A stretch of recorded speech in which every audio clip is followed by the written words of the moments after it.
Welcome back, challengers. It's your man's Darwin Darko, back with some dope beats for you to step to. Today we got five projects on the docket. Malcolm-Jamal Warner, we are revisiting the Hidden in Plain View project from 2022. Open Mic Eagle Drop Neighborhood Gods Unlimited. Jane Handcock, It's Me, Not You. Dope soul project there. Jim Legacy coming out of Britain, Great Britain, Black British music. And then running up the rear, we have Lorde with Virgin. These are some projects that I think you should check out. I, of course, am only reviewing stuff that I think is worthwhile. If it ain't good, you ain't gonna find it here. Check our catalog. You know what I mean? Thank me later. So like and subscribe for all of that. And let me know what you think about these projects in the comments. If there are anything that you want me to review, hit your boy up. If I don't review it, if time goes by and I don't review it, you know what that means about what you suggested. Basura, trash, get that shit out of here. That's probably what it means, right? But you know what, low key though, there's some stuff that like I might not review that like it ain't trash, but like it ain't much there. It ain't enough free, right? In Creole we say free. Ain't enough there. You know what I mean? For me to like warrant the time to record, review it, and actually like do homework on it and stuff like that. So I got stuff to do. I rather do stuff that I enjoy, right? That I like. I really like. I'm like, oh snap, this is like epic, and I want to share it with y'all. So same reason why you won't see that don't tap the glass review on this channel. Sit with that and have some self-reflection if you're one of these people that's like blazing that project. But real quick, now hopefully it's a little quick, but we're gonna do some my honorable mention here. First up is Ozzy Osbourne. Ozzy died. R.I.P. Ozzy. He was 76 years old. I think he died when you're you died of old age. If it ain't one thing, it's another thing. He was the he was lead singer for Black Sabbath before going solo. And they kind of had a falling off for a while, but then they mended things, and I think there was even like he recently did like a tribute or anniversary something with them, like on stage at the same time with them. For those who aren't into like, because this guy's like a pioneer of I say heavy metal, but like the type of heavy metal that you would listen, that the casuals, right? That the casuals would probably listen to.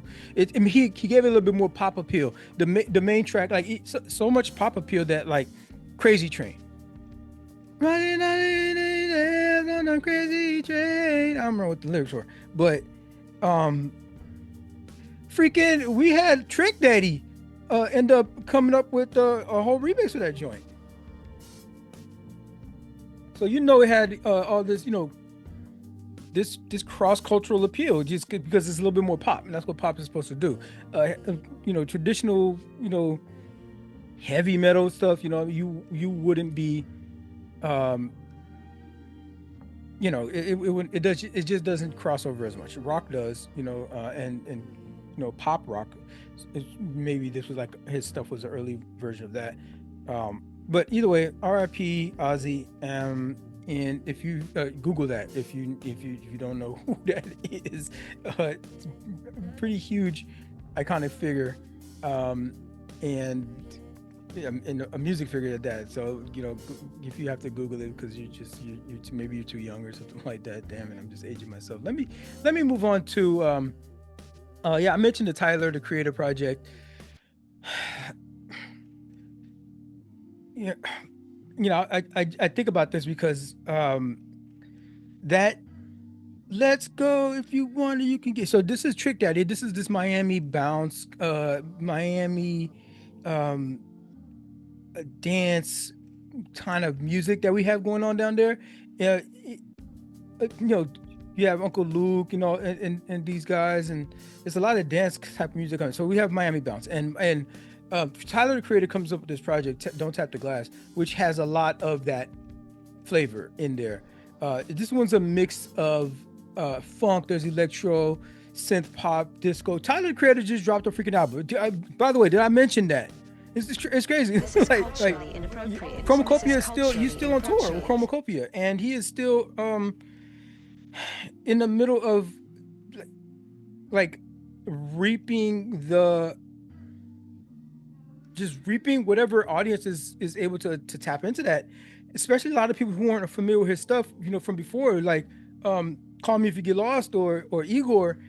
They're not being introduced to him, so like you would think that they got a lot of catching up to do already, and you're in the middle of this tour because this captured so much of a new audience, and now you're gonna smack them over the head with a new project in the middle of this tour. You know what? I'm calling it a mixtape. I'm calling it a mixtape. There's no world building like he would. There is some kind of world building. I mean, he's time traveling. I guess I could say that because he's it's using all the old motifs even from the cover from where he's got on the I think what's the cover like? He's got like a LL Cool J vibe going. I haven't seen it in a few days. Well, yeah, I just remember he got the red cap and everything with the big gold chain and stuff, and so he's arcing back to like the 90s. I'm saying early 90s, probably just some early 90s stuff, and it's cool, but it's not the type of project that he has grown into. This felt like it was slapped together, really. It's just like, but perfect timing because it's all a bunch of summer stuff, so it's not a bad album. It is a summer album. It didn't even drop on a Friday, it dropped on a Monday, so it feels like a loosey kind of album. Like he just threw that bit out there. No rollout or nothing for. You can't. He's in the middle of a freaking tour. It's only 30 minutes to listen to. There's 10 tracks on there. So this would be the shortest project that he's ever had. If he's technically calling it an album, I suppose. But it's high energy. It's a dance floor, summer vibey sort of thing. So it fits for the space. It's like it'll get streams. It'll get plays. And it's, I guess because the way that we talk about well, they used to talk about Kendrick that he can't make any like bops, like all his stuff is great, it's poetic, it's like Grammy award winning, it's Pulitzer winning, great, but like can't nobody like bop to your joint. And then GNX was nothing but boppers, right? On GNX, it's like all bop, but not all 100%, but like, man, it's a lot of bangers that you can dance to, you can move to, you can move your body to, you could probably hear in the club. I don't know, I don't go to clubs, but I don't know if they play Kendrick at a club. Maybe not Like Us. That was the one, but that joint was it was a bop, Okay, so I'm calling it a mixtape. Part of the barometer for me to figure out how much I enjoyed it. Well, and this isn't his fault. It is Tyler's fault. It's a surprise drop. You could have controlled this. Last point that I'm making here, and it's bro, I felt like homework. I wanted to go back and listen to the clips. I wanted to go back and listen to the clips. It was like, okay, I gotta do this. I gotta do this thing. I'm listening to it. It didn't pull me away at all. It's like, okay, fine. I gotta do this because it felt like homework. I have to because what I do here, I have to at least give it a listen. And I was in the middle of it, just like I can't wait to get back to Mike Tyson blow to the face or some shit. You know what I'm saying? Like it was. Like, okay, you know what I mean? And the Tyler that I want to hear is over on POV. That's the Tyler I'm looking for. That's the Tyler I want to hear. I need him to make me a whole fucking tribute to Clips project and give me that Tyler that's on POV. That's his. What a beautiful thing about that is because he is into the world building, and he has these new characters. So he introduced us to Big Poe in this dance joint. And fine, you can hold on to Big Poe, but let just Big Poe be like when you put out dance joints. He even says at the beginning of it, hey people, you remember how Kendrick said, fuck getting lyrical. I want you to feel this shit. He says, I think that's how the line go. I want you to feel this shit. I'm not trying to go over your head like, and that's what GNX was like. You know, and he introduced it like that. So Tyler does the same sort of thing here, except he does it through like he just kind of makes an announcement. I forget if it's like a mimic, like a radio station or something like that, or a public service announcement or something like that. And Tyler's just like, I'm, you know, this is, don't think too hard about this project. Just don't think too hard about it. Just move. This thing is for you to move. If you ain't moving, that's where I feel. If you get to a stronger track and you ain't moving in some way, and it ain't gotta all be like, you know, high BPM, but you know, it's gotta like move you and make you like active. And if it doesn't trigger that, then I failed in that portion of the album. So good luck listening to it with that caveat. So maybe it's me that I have a jaded, but even I'm willing to open up to that. If he built that world out a little bit more, and maybe it'll a good album. But like this one was like, it was undercooked. That bit was undercooked. That bit that bit needs some more seasoning, and that bit was like a little bit undercooked. You know, so yeah, man.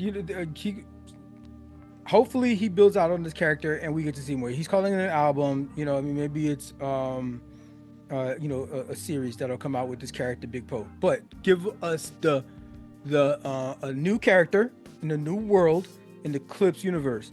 Give them a name if you need to, and I know that shit gonna bang, especially if you that Tyler that was on POV.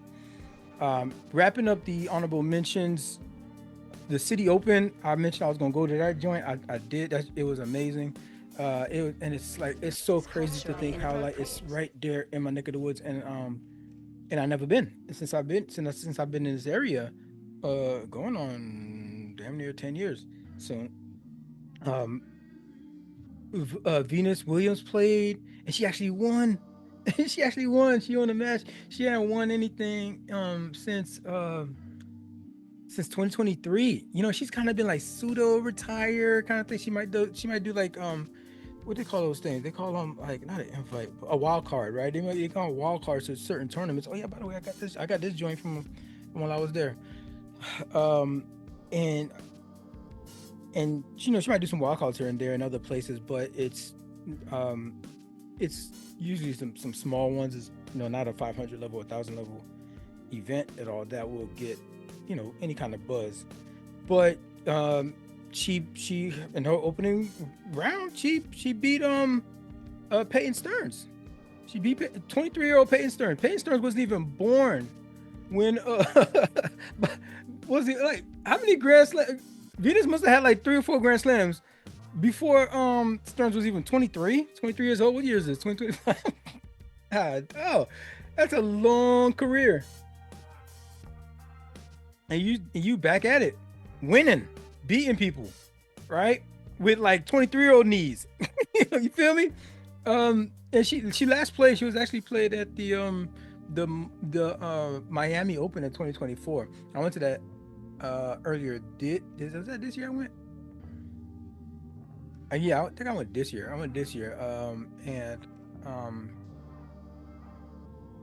But she played last year. She played last year in that joint. So she's active and she won. Shout out to her. So this thing has been going on for a while. Today is actually the finals, and the women's side is done. But one thing that was interesting that happened was when Venus had, you know, when you win, you get an interview. And in the interview, they were asking serious questions. She is great, by the way. She is great at media. I've seen her also. I think she was on the TNT broadcast when they was it Roland Garros that they were doing? I think it was TNT did Roland Garros, and whichever one that was, I was like, wow, this is amazing TV. Like TNT did such a good job.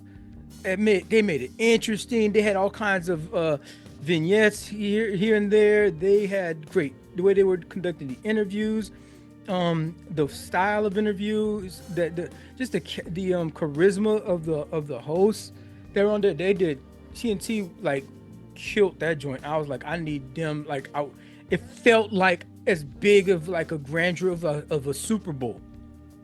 That whole week that they were the whole, you know, especially that final week, that essence of what you feel like with that broadcast, and that just like that, it's buttoned up, it's sharp, you know what I mean, and it's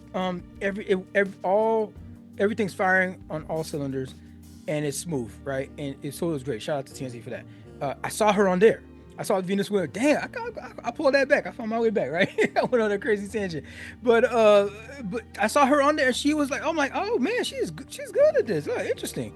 I guess I hadn't heard her speak.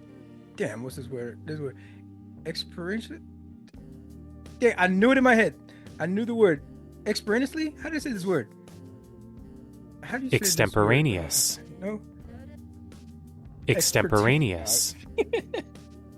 I guess I just don't have as much experience hearing her talk for an extended period of time, or do media for an extended period of time. But she was great on there, and she was great on the interview at the end of this match.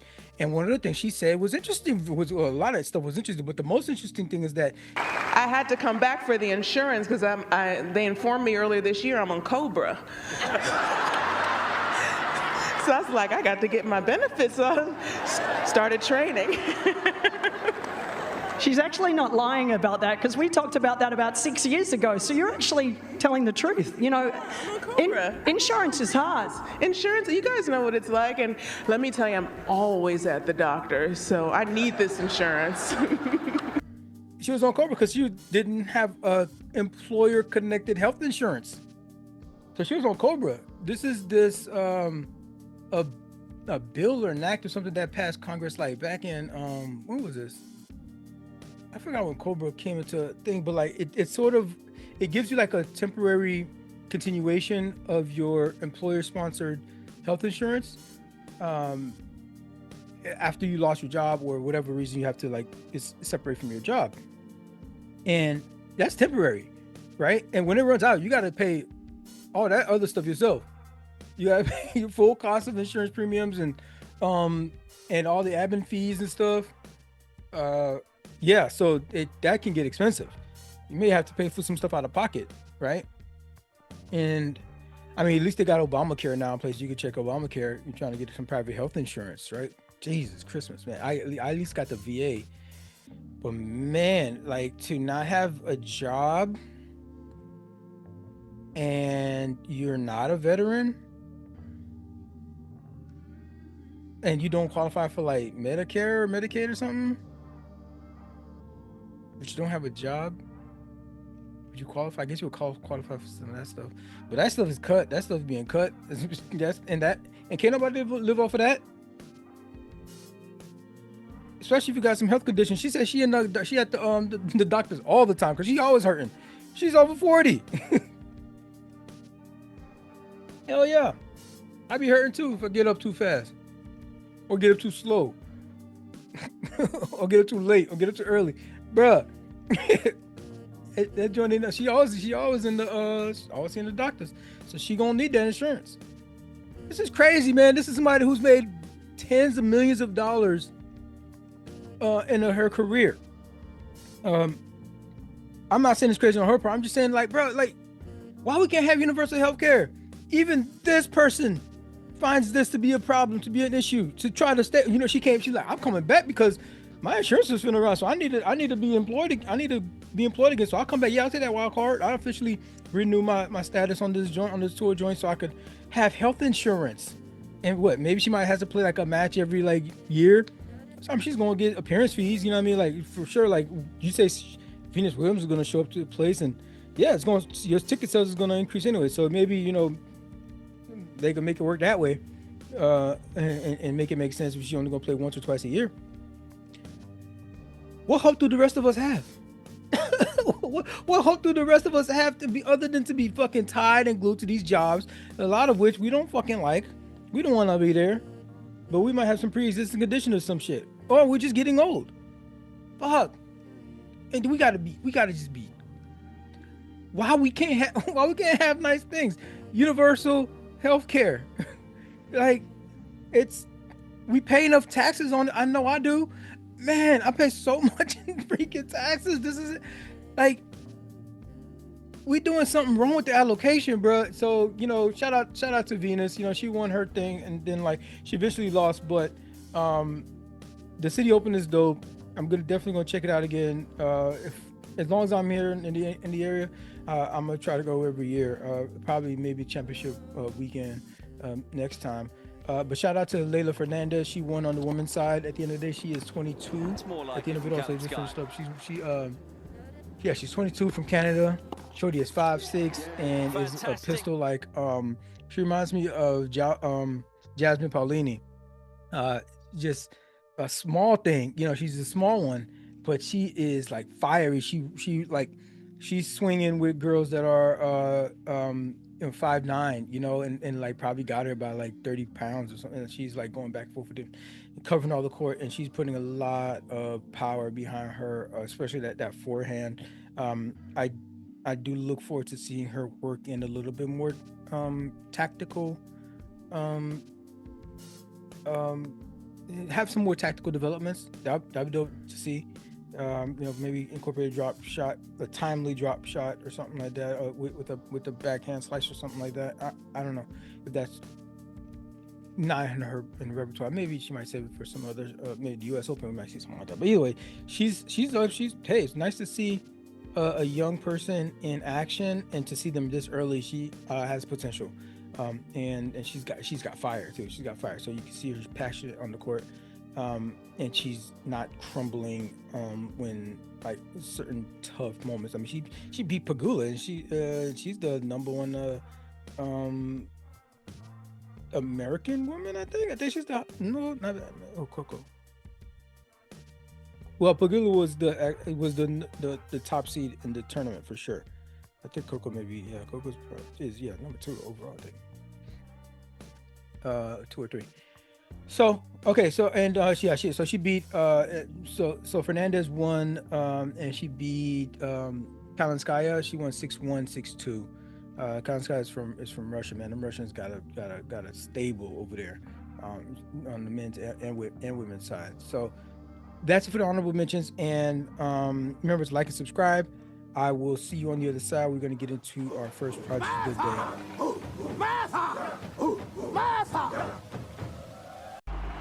Malcolm-Jamal Warner's album, Hiding in Plain View, is a poem-driven, musically atmospheric album exploring visibility, resistance, identity, cultural introspection, all delivered in Warner's signature spoken word style. So this project came out on back in 2022.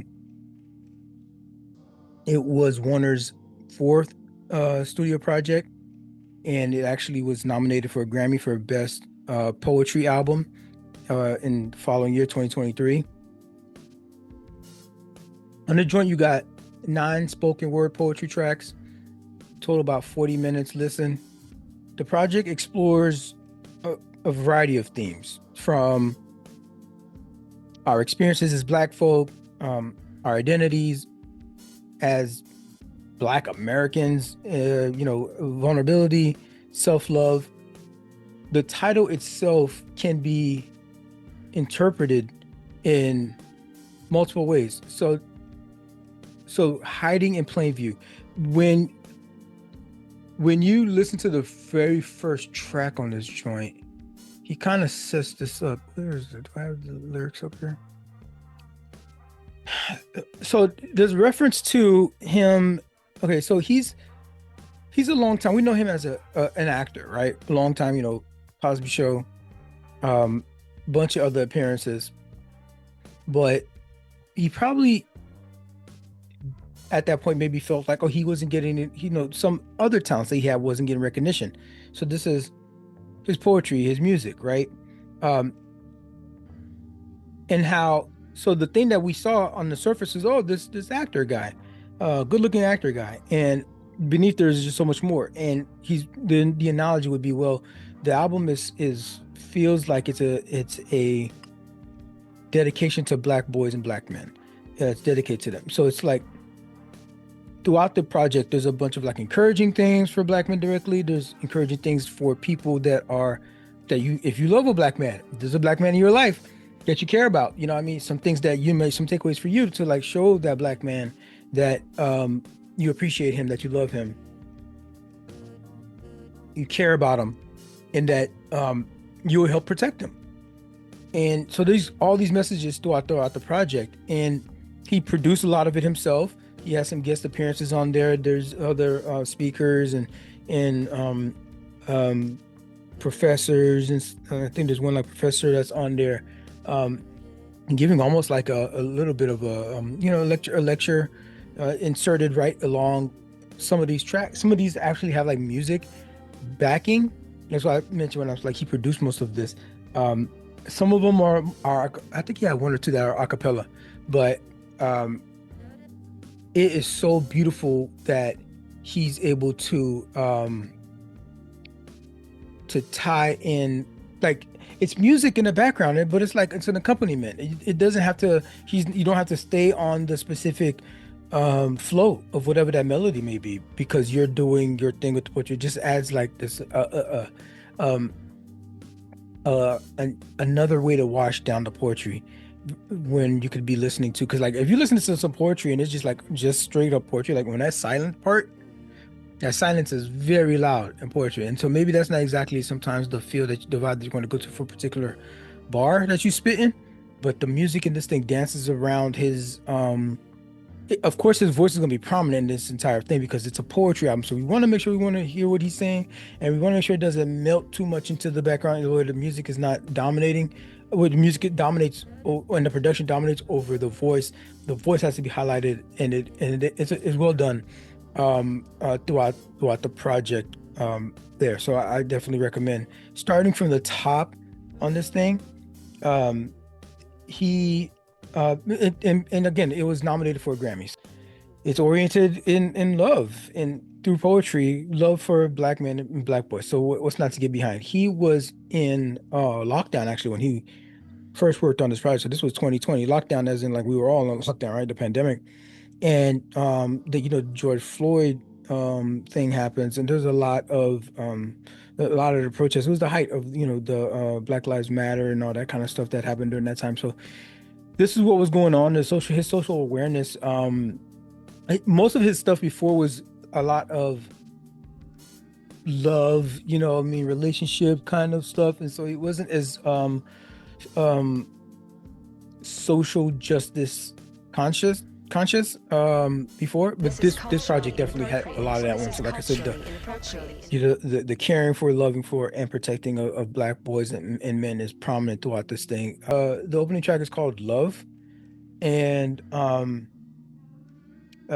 it's an emotional framing device that really sets the tone for the journey that's ahead on this thing.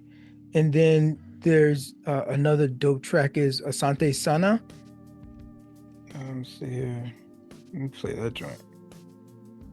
Yeah, Asante Sana. This is a fusion of poetry. There's philosophical contributions by Dr. Daniel Black. It's an academic voice guiding the discussion on how society raises boys. It's a reflection on dialogue that's tightly woven into the album's broader healing narrative. It's a pivotal track. So this is going to be 1, 2, 3, 4. This is the fourth track. Is pivotal in the helping to frame. Like I said, that love song thing sets the stage. This one is, I would say, would be, shows the arc of how he's imagining this project to go. It's very thought out stuff, just like every poem would. It's all intentional. I love how also like some of these he does allow the exploration to happen. We have songs that are 6 minutes long, 6.5 minutes. We got 6:51. We have 7:14. And I said song, but I mean there's a lot more that some of these, like there's this one right here, Dope is 5 minutes and 54 seconds in talking the entire time, in rhyming the entire time. There's no chorus. He's got a music backing on that, but there's no chorus, and he's just going the entire time. So he is fleshing out the idea thoroughly, and like he ain't leave no meat on that bone. He ain't leave no meat on that bone, and on a bunch of these. And I love the way, like I said, he sets the stage there. freaking Asante Sana itself is that's a 7 minute track right there.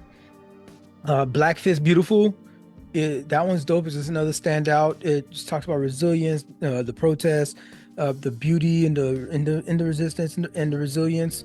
This one is rich in imagery and the pride, and all of the affirmations that he recites on that thing. A main takeaway from this, since I landed on in 2022, is that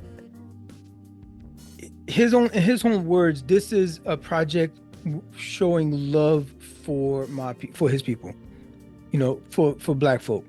It's reflecting all the themes at the time that we were all. I don't know about everybody, but like I was one of them that was out there marching.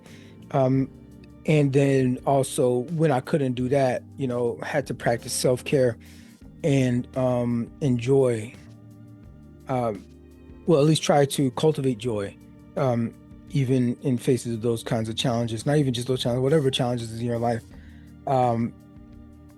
This was at the time a very bold transition for him. Again, most people thought of him and had this conception of him. He also made some guest appearances on Different World too. So he got nominated for the Grammy for this joint. So people were probably waking up a lot of time like, oh snap, wait a minute, he does music? Oh, he does poetry? You find that out when he gets nominated for something like that. So that's why it's important. So like Renaissance man, truly.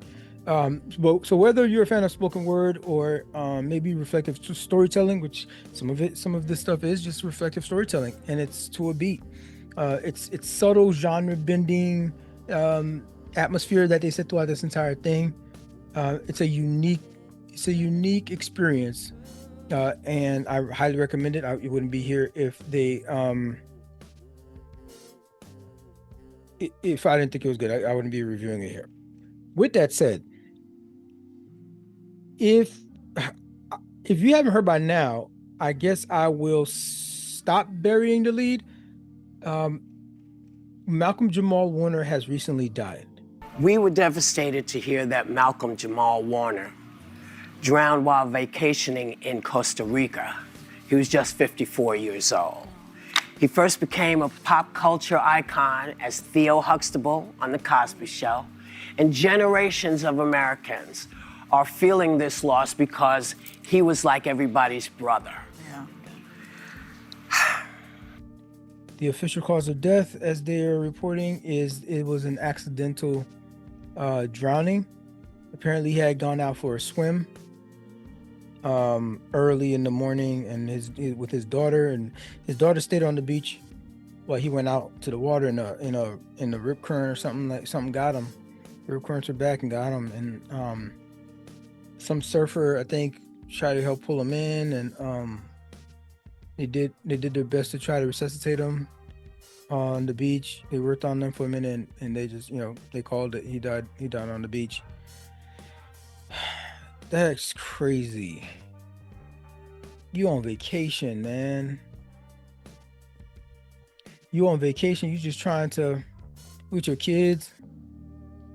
Like, that's what all of this is for, right? All of this crap, all of this being tied to these damn companies so we can have health insurance. All this stuff is just so we can at least have a couple of times where we can be reminded that we can enjoy this planet and this life for the little bit of time that we're here.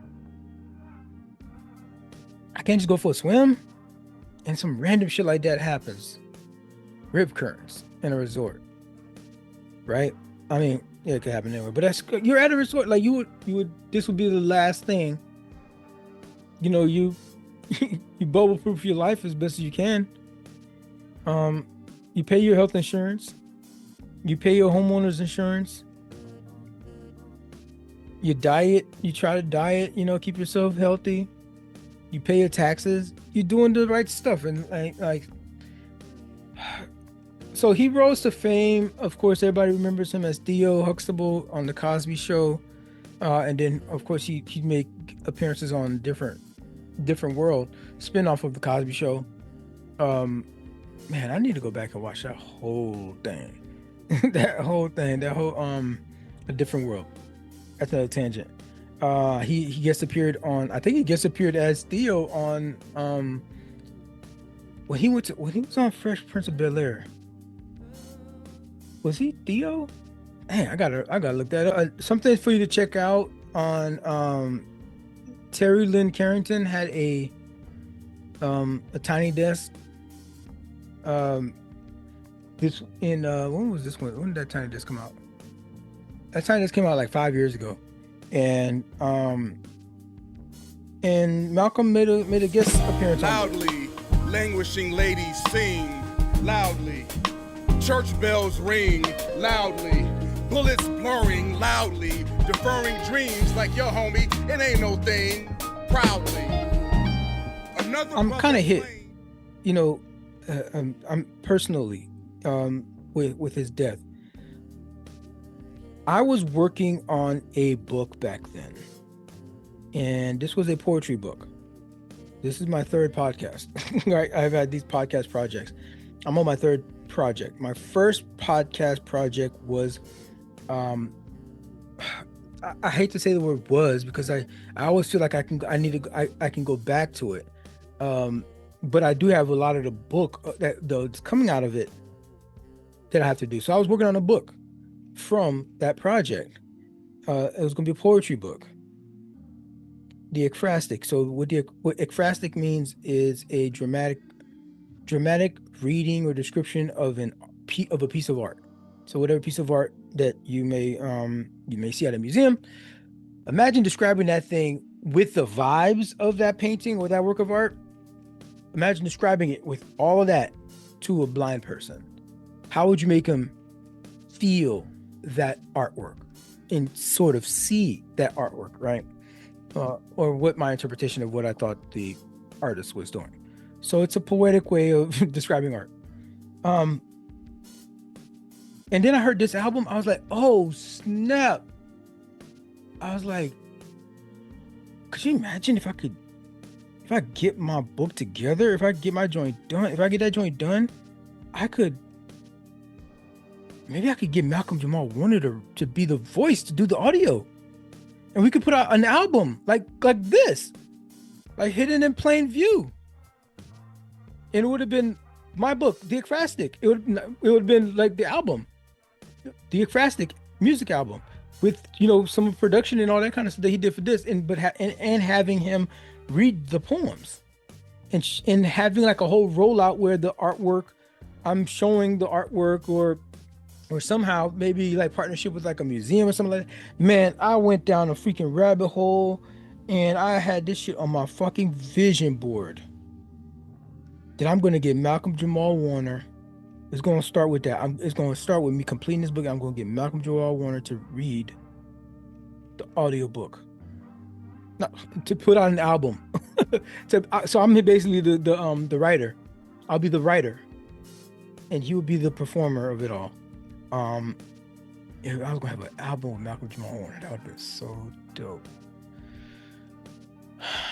But then I got the idea for another book, a novel, a fiction that I'm working on currently, which means I put that other book to the side. I was about 60% on the way along with that book, but I was like, I got time. I could put this. I got this new idea. This new idea is burning. I gotta feed this beast, this creativity over here. The idea came, and it is flourishing. I'll give it. It is flourishing. Like this book, I just wrote the 17th chapter. That's crazy. I wrote 17 chapters of a book, and I have the whole rest of the book laid out. Like I know what I want to happen. I know how the story ends and everything. Like I am getting a little veered here and there. It's tough. I wrote 17 freaking chapters. Like I never thought, like I thought about writing a book before, but that was just like such a casual fucking thing. And then I was like, okay, you know, easy entry is the poetry book. It's, you know, it's a shorter thing. You know, you already got all the poems written because I used it. I prepared for the show. I wrote poems for the show. So I just gotta organize it and put it all together and make it and present it in like at least a draft of it, and then like maybe publish like a couple copies or something like that, and then like being able to like present that to like a pitch meeting with Malcolm-Jamal Warner. I put that shit to the side. I was working on this other book. I had time. Thought I had time. I could get back to it. He'll be around.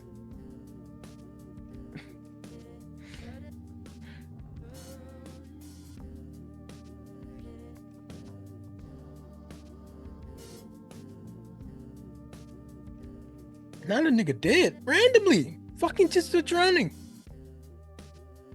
Just going for a swim.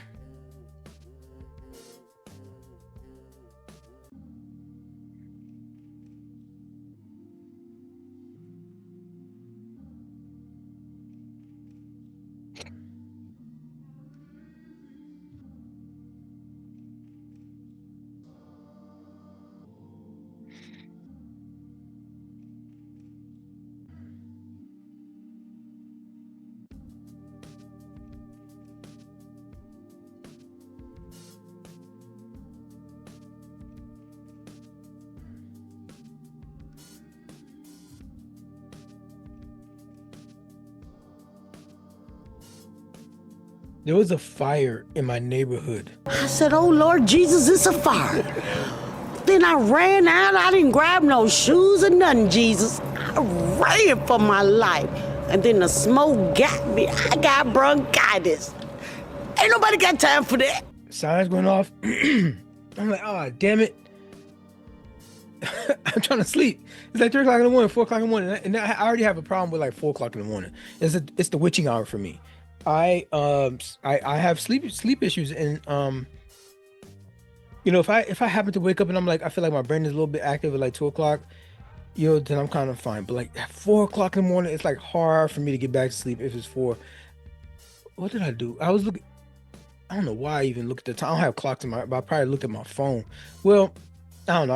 I looked at my phone, which you shouldn't do in the middle of the night. That hurts you, especially if you're a person with insomnia. At 4 o'clock in the morning, I saw it at 4 o'clock. I'm like, fuck, man, I'm not gonna be able to get back to sleep. Or even if I do get a little bit back to sleep, I'm gonna have to get right up. Like, dang, I wish I could just sleep right through. So more trucks, ambulances, and fire trucks I'm hearing. I'm like, yo, it's been like 30 minutes. With like more like new sounds, new crazy sounds are coming from outside. So I look out the one window, I don't see nothing. I go to the front of the crib and like I see some light flashing at the end of the block. And I'm like, damn it. Okay, it sucks because there's a lot of old people that live around here. So I'm like, maybe somebody died, had a heart attack. There's a lot of old people, right? Half of people are probably like retired, right? And I'm like, okay, yeah, this person died. I'm trying to get some sleep, right? And so, that one person be like, dang, why this joint going crazy? All these ambulance for one person that like might have had a heart attack. Man, get that old dude out of here and go take him to the hospital, right? So to get him the care that he needs, and hopefully he survives. This is what I'm thinking, right? All altruistic on my end, 100%. Nothing to do with the fact that it's 4 o'clock in the morning and I'm trying to get some sleep. I wake up in the morning and I check my phone. So I did end up getting back to sleep. I wake up and I check my phone, and it turns out there was a whole, like I got some alerts from like the neighborhood app stuff. That's like, yo, there was a fire. And I'm like, oh, damn, right? It was a freaking fire. So turns out it was a pretty big fire. The next day, that day I walked, the next morning, I ended up walking Coco over around there, and yo, a whole townhouse burnt down. It took the one next to it out with it. And then it took the deck in the back, like, of the third house out with. So there's 3 decks gone, and 2 complete units are just gone. At least that third person, only the deck is burnt down. Like, yo, and I just got to thinking, like, bruh, they were just trying to sleep. They were trying to sleep too. They wasn't trying to do nothing. They was just, they got themselves up into this community. We're in a pretty privileged place they probably just paying their taxes right. They taking their kids. They don't never hurt nobody. They probably get to charities. They're just doing the best they can in this life for the short time that we're here. And just like that, 4 o'clock in the morning. Ain't nobody grilling, partying, and nothing. It's not like 4th of July or something. 4th of July just came and went. They ain't had no issue. Turns out it was oil-soaked rags in their backyard. Not in their backyard, on their back deck or something.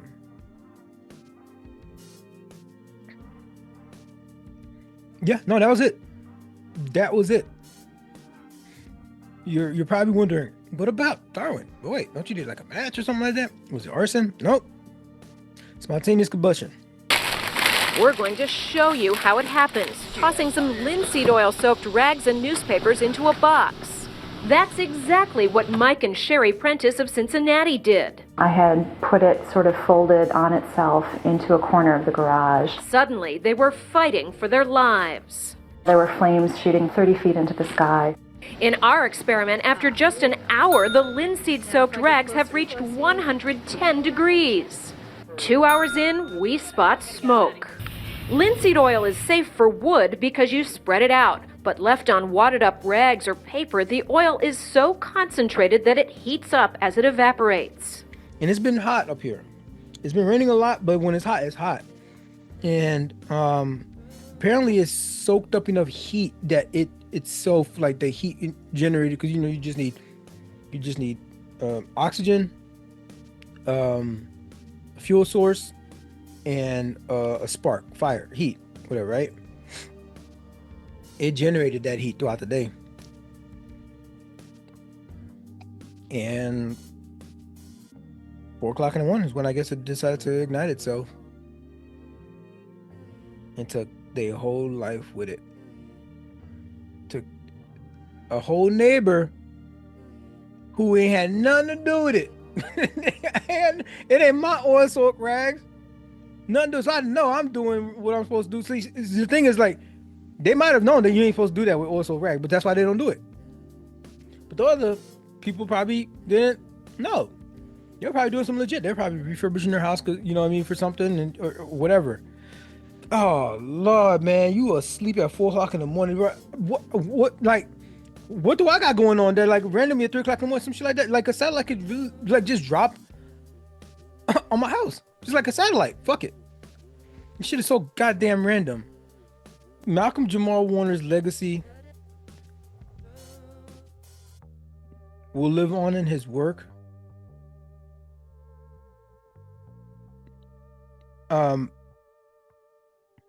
And he is truly somebody that, you know, when they put in people's tombstone a life well lived, he earned that, and it actually means something. It actually can be true. So that's what I hope for all of us, is that we do what we gotta do while we're here, so that they don't lie on us when they write a life well lived on our tombstone. Neighborhood Gods Unlimited is a conceptually rich journey. It's framed as broadcast from a fictional low-budget cable channel, dark comedy television, filled with surreal humor, personal trauma, and digital age existential unease, let's call it. It's gonna be 14 albums on this project by Open Mike Eagle. This joint is about 38 minutes long on a listen. The this is like a diary like storytelling, and it's very imaginative. You have to have you have to come into this thing using your imagination, because Eagle is one of these rappers, right? Where he is a um cerebral thinker. He has a track on here. We talked about winning the spelling bee in school. I ain't even gonna try to pronounce that word that he's Saskatchewan. This and I don't even know what that word is. I have to look it up. But like he he's not like what was it called? What was that one dude's name? Was it bus driver? I think his name is. Where it's just like reading out of the dictionary, just like random words. No, he tells stories. He makes sense. He uses unique words and unique metaphors and unique visualizations that we haven't thought of before. But to talk about like real world stuff that he like goes through, that he's gone through, he's funny. He's a bit of comedian. His comedy is like is almost Euro because it's kind of like a dry humor. I find it to be kind of like a dry humor. He has a YouTube channel where he doesn't necessarily review stuff all the time. He has commentary on stuff on projects and some pop cultural stuff that goes on. So he'll do that.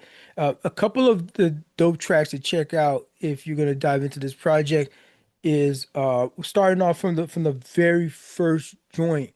Woke up knowing everything. Oh my God, the production on this thing. The production on this thing. If Screwface was on this album, I'm not, on this particular track at least, right? I think that would have been like a dope collab. Maybe they could do a remix of that joint, just like the way that Screw flows in his style of it's almost he's almost like a what's this guy? Oh, West Coast dang, what's this dude's name?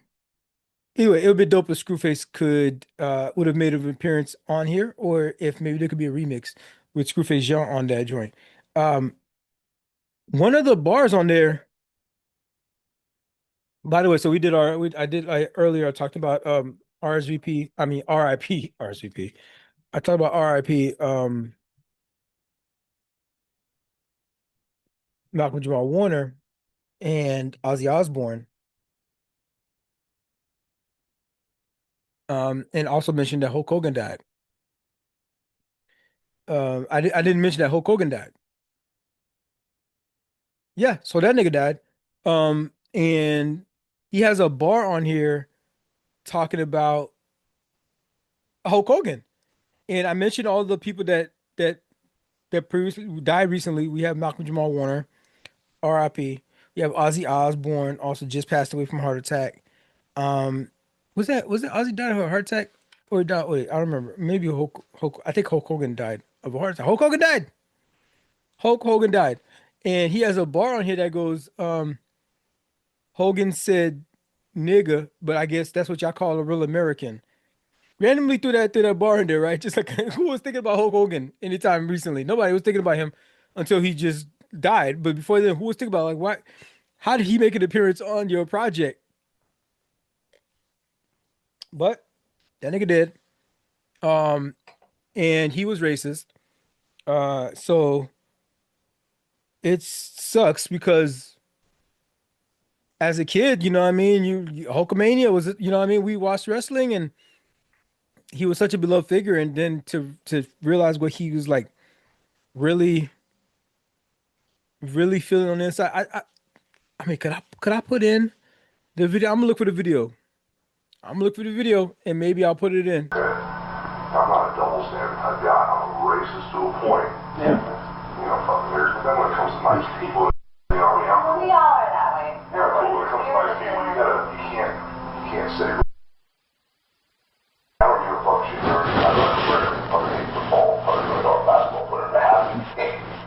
If we're gonna fuck with vendors, let's get original. He was just a racist, and it sucks that that's what he was in the background. The inner me, the inner child in me, would you know what I mean, wants to feel bad about it, but when you know better, you do better, and you know, fuck them. So another dope track I definitely recommend check it out is my coworker Clark Kent's Secret Black Box. Bruh, that's the title of the track. My coworker Clark Kent's Secret Black Box. And this one is a standout because of this, like it's a whole allegorical sort of moment in the album. So let's check out some of these lyrics here. I got this one coworker, Clark Kent. He worked on his first assignment and he exited with perfect timing. Whenever aliens assault the island, can't nobody in the office find him. Like it's all just happenstances that whenever he go he go back to Kansas, it means aliens attack Manhattan.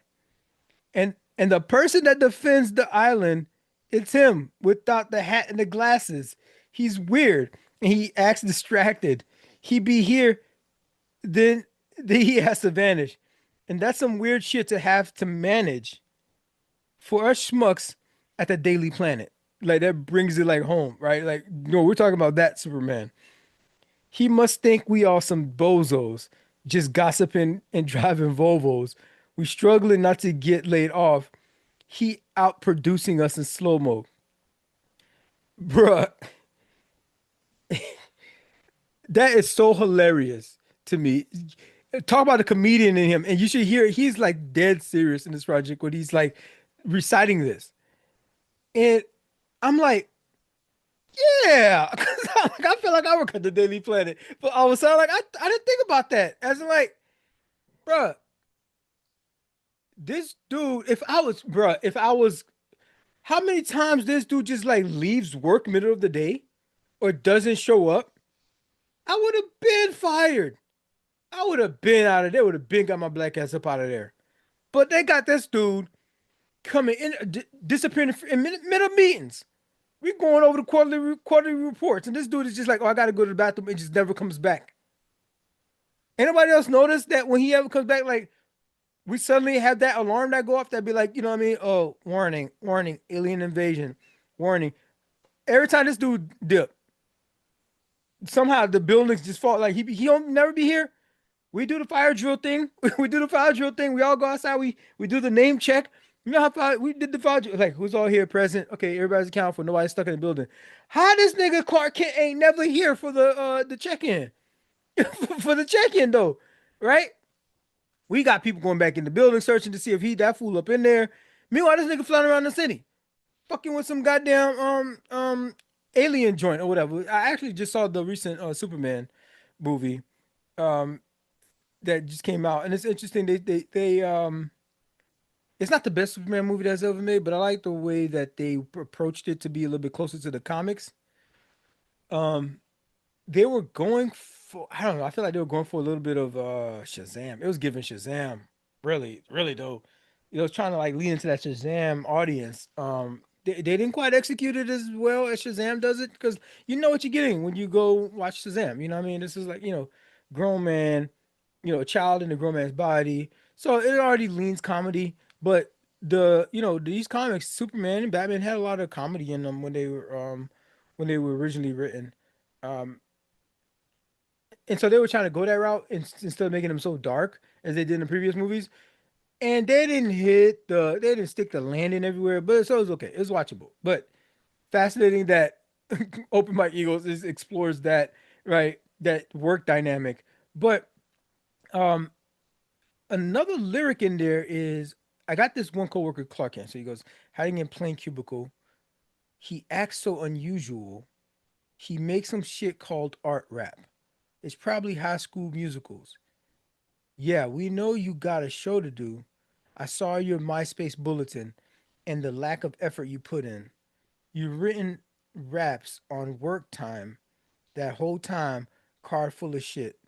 He's like, that whole time card full of shit. We all had shit we could have did. It gets personal here. He switches it up on us and like, wait a minute, we're talking about Clark Kent. We're talking about you. And so it turns out, I guess we're talking about him because what he's doing here is, so Clark Kent into Superman is one of the things that they didn't do that I wish they did in the movie a little bit more is that they explored Clark Kent more. I wish they would make a Superman movie that had just, I mean, the storyline would be so epic, I think, if they would do a movie where it was like 80% Clark Kent and like the anxiety that he feels and the paranoia that he feels. He's trying his best to actually hide his identity, all that stuff. the internal struggles of being stronger, more powerful than everybody. But like when you're Clark Kent, you can't do that. You can't show that because, and then eventually you get in a relationship with like, what is love? I'm a super being. Can I just, maybe he even goes to a conversation, internal dialogue of like using his, taking a woman by force because can't nobody stop him. Who gonna do anything about it? But he has to make a decision internally and maturely of like not going down that dark path.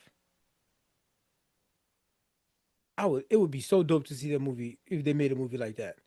And then show like 20-30% of Superman, of him having to do some Superman stuff. So we could still see that. No, this is still Superman. This is his powers. Like this is how strong he really is. And drive that point home, kind of thing. But it's all of this thing. That open mic is exploring here is this same metaphor that like we have like as individuals, there's this other side of us that is being just like stifled and that is just being drained in this fucking corporate structure bullshit in this damn rat race. There's art to be had. There's art to be explored. There's self-exploration to be had. There's this part of us that like he's talking about writing at work. He's writing raps at work.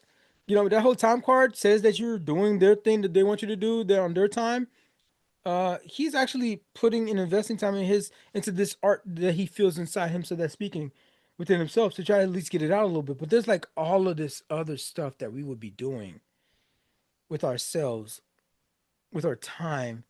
Even if we did have to have a job, it's like if they didn't require so much of us, we could be exploring all kinds of other aspects of our own existence. We are here just for such a short time, and half of that, man, more than half. Think about your day.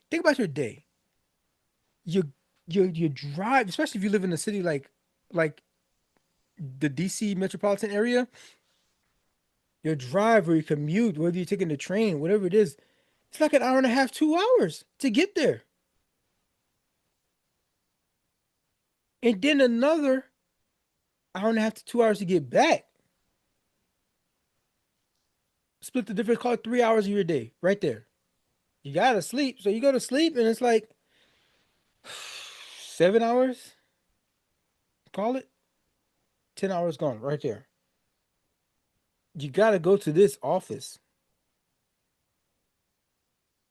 8 hours, 9 hours. Some people don't get a hour lunch of your day, so maybe you get 30-minute lunch, 30-minute break. Either way, your time between 11 p.m., 10 p.m. to 7 p.m., 6 p.m., your time is accounted for. You from sleep to commute to work to back to the crib, your time is accounted for. You get home 6 p.m. and you gotta go to bed at 10.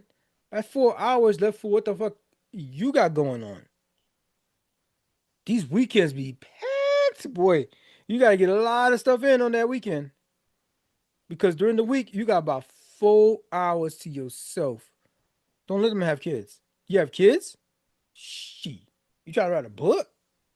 You crazy? You trying to have a side project? You trying to scratch that artistic itch? That's tough. That's asking a lot. You gotta be Superman to fucking get that shit done. He flew past again. He says in the thing like, that's time just flying past again. Another day flew past again. The potential of your Superman, your superpower flew past again. Because we just like wasting away, push him Mephistos, right? It's one of the tracks that he got on this joint. Show the Mephistos, or what is it called? Broken. What's the name? The track is called what's this track called? Me and Akil stealing stuff from work, right? So that's a whole story arc right there. I definitely recommend checking that out. But also even in the form of Superman, he had to feel some, alienation at work. He's different. He's brilliant. He's powerful. And he's got to conform to like y'all regular old 9 to 5, 8 to 6, or 9 to 5, 8 to 4, whatever that setup that y'all got going on there. Um, that whole thing wears people down. That whole thing wears down that passion that you have for anything else outside of that damn wall. I mean, you're trying to go up the corporate structure because you need more money, you need more, you can have another kid or something like that, you need more resources. I get it. But there's some hidden selves. This black box that we're talking about that Clark Kent has, um, where he's got this power, he's got this creativity in that black box, and that thing is just collecting dust because we out here just making somebody else hyper wealthy. And it ain't even gotta be all about wealth, but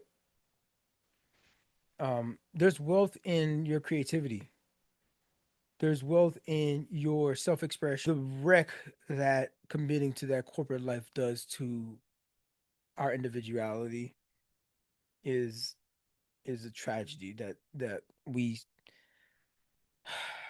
universal basic income, universal basic income, but not enough people care about creativity, about art that will get that shit across the finish line. It just ain't happening. Not in these United States. We're at late stage capitalism at this point, and good luck pushing that rock up that hill. Essentially, Neighborhood Gods Unlimited encourages listeners to embrace that journey, though. Um, it reminds me of the one track where he's got a bunch of music and potential projects on his cell phone, and he dropped it. What is that joint called? He dropped it, and the phone crack and everything, and uh, I can't recall what that project is, what that track is called, but it he drops his phone and all his stuff that he was working on, his voice notes and stuff like that was lost, and he brings in the example of was the Wu Tang Project. Who was that? Um, that is similar project that um it's Wu Tang. It might have been Ghostface. I think it was Ghostface that his basement flooded and he had a bunch of art, his art, his words, his plans in his basement. His basement flooded, gone. Never to be seen again. Maybe he might have like conjured up pieces of it in his spirit when he went back into the booth. Um, but what he had is that whatever that exact thing was, it's gone. So a couple of takeaways that I got from this thing, um, and maybe you feel the same. Let me know what you listen to the project. Let me know what you think in the end. But like one for sure is invest your energy into your stuff as much as you can. Find a way to structure your work day, or just like, no, I'm not going to that company meeting. I'm not going to that company picnic, or maybe that Christmas party. Um, Christmas party is fine because you bring your significant other. There's still kind of like you time. You know what I mean? And they get to see a window. It's kind of like that that show Severance, where they get to kind of see, oh, this is what work you is like. This is what, because you're gonna be around your coworkers and stuff. So maybe there's some value in that. But like the company, oh, happy hour type stuff. Like, no, I gotta get home to my family. I gotta get home to my hobbies. I gotta get home to stuff that like bump all the elbow scratching, you know what I mean? All the elbow rubbing, right? Rubbing elbows and all that kind of stuff. Bump that. So that's one. That's one takeaway. Uh, the second one is the big one for me. Is like, don't be afraid to put out your art. At some point, Superman put on that cape. He had to go do what it do. It was calling him. It was calling to him. He couldn't stay Clark Kent forever. And you be hearing that calling. You hear that whisper. You hear that voice that tells you, yo, you got 5 minutes, you got an hour, you know what I mean? What about this weekend? Let's put some time aside. Just to do our thing to whatever fills our cup, whatever that thing may be. For me, I'm writing a book right now, a novel. And so I'm like, yeah, if I don't if I don't go do this other thing that I don't got to do, like I could put that time towards my art and then eventually put that shit out into the universe. See what the universe brings back for you. Don't be afraid to put it out. That's why you have that burning. It ain't you don't just if you are making the type of art that's supposed to be consumed, and by consumed, I don't mean in the corporate way. I don't mean in the mass consumption capitalist way. I'm talking about like, man, you got some stuff in your head that you want the world to see. That type of art, put it out. Don't sit on it. I know people that like they got ideas. They got a bunch of ideas. They may even follow through with some of those ideas and put pen to pad, put that shit on wax. But they just won't put it out. I bumble and stumble through this shit all the time. There was a clip of me crying through this bitch. I ain't. Who am I? I put out the art. Fuck it. Something like I have a strong Field of Dreams vibe about me, about what I do here. Like if you build it, they will come. People who rock with your shit, who fuck with shit, they will find you. This is what it looks like getting it out the mud. Those little view counts, those far and few between comments and likes, building it one brick at a time. That's fine. I'm willing to go through that. Another takeaway that reminds me of another takeaway is that first track. I woke up knowing everything. Is it? I know I woke up knowing everything. Why do I have the junk out of order? I almost broke my knuckle. No, I woke up. Come on, man. Go back to this. Okay, yeah. Woke up knowing everything. And what that means is you gotta put in that work. If you don't take the time for yourself towards that art, towards that project, whatever that thing may be, you gotta put in those hours. Malcolm Gladwell talked about those 10,000 hours. You gotta put in that time. There's just the only way it's through. There's no shortcuts to this, right? And I woke up knowing everything. Envisions this guy who just like Neo in the Matrix, where you're like, he suddenly like, plugged him in. He came out that joint. Oh, I know Kung Fu. Like, nigga, you know how long it took me to learn Kung Fu? And you just sat in this chair and then you like plugged in and like you locked in like 5 minutes. Now you know Kung Fu. It wasn't even 5 minutes. It was like seconds. Morpheus leaned over and was like, show me. Right? And like the nigga knew Kung Fu. Like, what the fuck? He knew even the muscle memory of it and everything. He was like a pro. Like Morpheus still beat him. You know what I mean? But like Morpheus had more practice with the muscles and the joints and whatnot. But this nigga just woke up knowing everything. It ain't gonna happen, my G. It ain't happening for you. It ain't happening for me. You gotta put in that time. You gotta put in that time and put it and one and then two, put that shit out. You put that shit out. You get critique. You get feedback. You get your own like view. You look at the thing yourself. You're like, oh, that's what I sound like. That's what I look like. This is where I can improve on.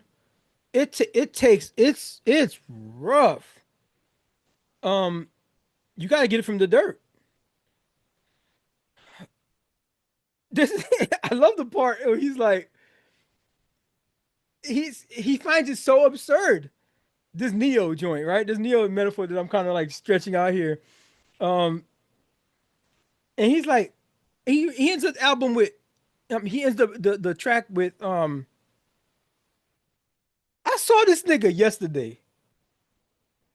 He was dumb as rocks. Yesterday. Like I saw it. Like what did he say? He said, I know. I saw him. I saw him. He was dumb as rocks.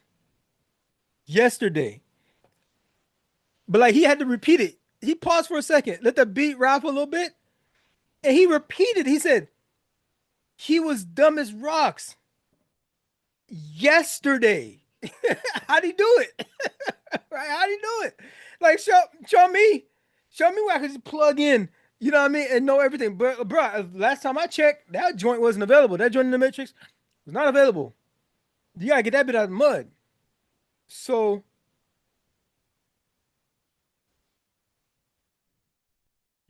you gotta start now. You gotta start now. So that's my big takeaway from so shout out to Open Mic for putting that so succinctly for me. Well, a little bit, roundabout way. Came through a metaphor of Superman, or Clark Kent to be precise. But the other lesson is back your shit up in the cloud. Once you put all that work in for all them hours for this joint, you're like, it's got me on. I got to go check in my on this novel and make sure that my shit is backed up the way it's supposed to be because he had a breakdown when his cell phone got ran over because he had art on that joint. He had his project on this project probably wouldn't even be sounding the same if you had that joint. So you know what? Go check your cloud right now. And while you're at it, uh, give this joint a spin. Neighborhood Gods Unlimited. Open my ego. Shoot, freaking Pitchfork get this dude a 8.5. Pitchfork get that boy 8.5. So and I rocks with Pitchfork. Uh, I don't even think they gave Clip's album an 8. I don't think they give Clip's album is album of the year. They're gonna win that award, album of the year, and they didn't give that one. So this joint is that good. It's a it's one of these avant-garde type of like situations. So it ain't gonna have the commercial success. Mike also doesn't have the visibility, but it's a good project. Man, the joint is one of the best things that he's ever put out. So do yourself a favor and give it multiple listens in different spaces. Like lock in on it, but also um play it as background music also. And see how that like fill a room with it and see how that makes you vibe to because it's all a vibe and I'm here for it. Shout out to Open My Eagle. Check him out on YouTube. Also, he has his channel on there, and there's a interview that he does with Professor Sky, which is dope to see. Like, oh man, two YouTube icons of mine in the music space that I look up to, collaborating for him to review um, Eagles project. It was made for me. So uh, let me know what you think about that when you check it out, that review, and let me know what you think about uh, what I talked about here with Open Mic. Am I stretching it too much? You know what I mean? Am I pulling it? You know what I mean? Am I, what do you call it? It's tilting at windmills, if you will. But I dig it, and I think that it's a welcome addition to his catalog. It's Me, Not You by Jane Handcock. This is a deep dive into self-reflection and soulful R&B. Jane's latest album explores love, relationships, self-discovery with soulful vocals, poignant lyricism, and traditional R&B soul grooves. She candidly explores themes of love, desire, vulnerability, and personal accountability on this project. It reflects a lot of introspection. I mean, the thing is called It's Me, Not You. She's owning all her flaws and strengths without excuse. Jane Hancock is from Oakland. She's a single songwriter and aligned, of course, with Snoop's Death Row Records. She released this sophomore project on July 11th. This is her next major output since her 2023 Wow album, World of Women. This joint blends R&B, rooted, of course, in neo soul. There's some boom bap. There's funk elements. Boom bap. Yeah, she does some some stuff that I mean I think it's rapping. I think it's rapping in there. There's touches of rock across some of these tracks. Jane has this velvet voice. It's smooth. It sounds like um classic soul, but it's got these modern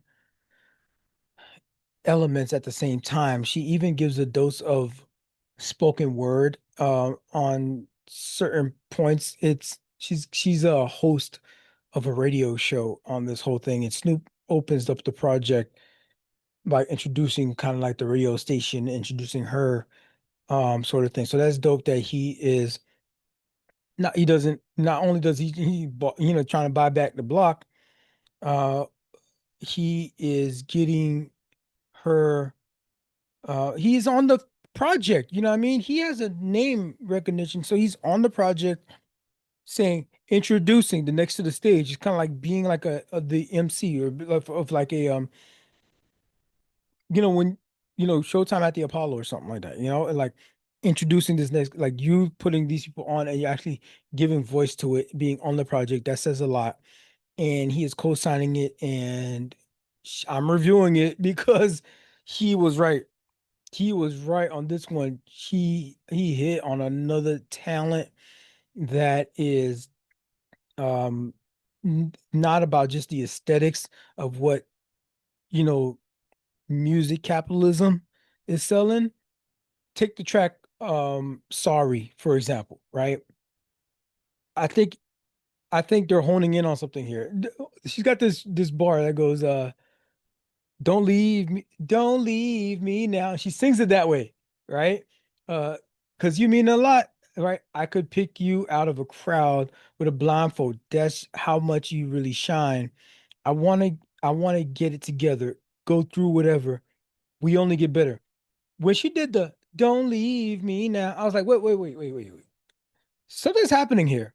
I was just casually listening to this project, and it was like, she's doing stuff on this thing. Like it ain't just your cookie cutter lyrics. It ain't just your cookie cutter presentation. I didn't even know what she looked like, so I went and go saw her. I went and I looked her up. I saw the album cover. I didn't really look into it. And I was like, oh, she's not a traditionally packaged R&B woman. Specifically, like women's R&B is like, man, there's this package that they just put together. Like, you fit this thing and like, boom, we'll get a couple hits out of you and then just like ring you out and just like throw you away. Not only will we throw you away, the audience will throw you away as well. Listeners would don't even check on you. So that's a whole other discussion, and not the type of show that I would do here, but somebody should analyze female R&B. Somebody probably already did female R&B artists, and like the whole cookie cutter thing. But she's bringing back begging in R&B. The title of the track is Sorry. Um, the dudes used to beg. The dudes used to beg. Uh, then they stopped. It was this thing says these streets ain't made for me. Them hoes ain't what I need. Your mind, so stop playing with me.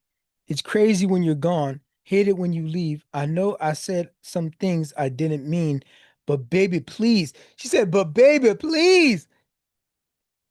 I heard that part. I was like, wait a minute. Something's happening here.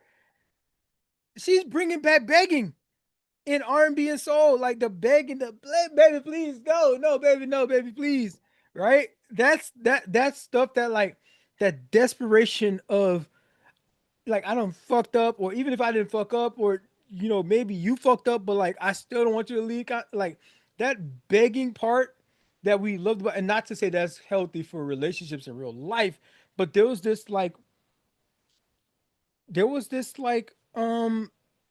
storyline that we learned to love about R&B, which was the singing in the rain kind of thing. You know what I mean? A heartbreak that we could experience through R&B. That like for I mean low key, like I stopped fucking with R&B, but Neo Soul brought it back. So it is giving a lot of Jill Scott energy. You know what I mean? A lot of appreciation, a lot of like internal self-reflection sort of thing. This whole project is doing that. So I go back, so I'm really locked into the lyrics now, and I go back to the beginning. I was like, I need to rewind this whole song. I need to rewind this whole song because something is happening here, and I wasn't paying attention. And that was a moment of the album was like knocking, hello, nigga, is you listening, right? And So I go back and pull up the opening lyrics to this joint, and she's saying, "I don't beg, I don't plead. It's not for me, baby. I won't lie to you now. A change is over me. Maybe I'm crazy to sing this in a song. I said I was through with you. I still can't leave you alone. Call me a fool, but I ain't too proud to beg when I'm wrong. I ain't too proud to beg. Oh my God, I missed that whole line. I missed it. I can't leave to let you go. What? I ain't too proud to beg. I ain't too proud to beg. Leave. Like, she said it. She sang the line. I'm over here complaining about, yeah, I'll fuck with some R&B. I guess I'll listen to some soul. And like, but it ain't what it used to be. And she is pinpointing it right there. That that those bars was made for complaining ass niggas like me. It wasn't even the conversation about the I mean the song itself does a whole journey. But this was also like to listeners, it's like y'all didn't y'all thought like that essence of what R&B was, that soul was, that y'all missed. Like I'm bringing it back, and here it is. Listen up. This song isn't just about it could be about personal experience, but I'm bringing back an artistic lane that has been like missing for a while on this thing. She even said, "I ain't too proud to beg."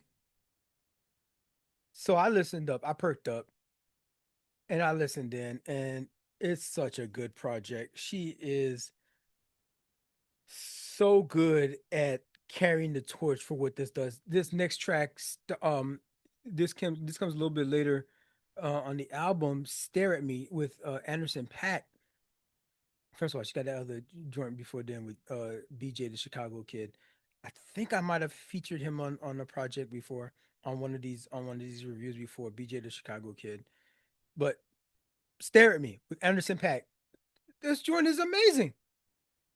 You got you got you got Hancock and Pat trading flirtatious verses and hooks, and you got it. You got the visual.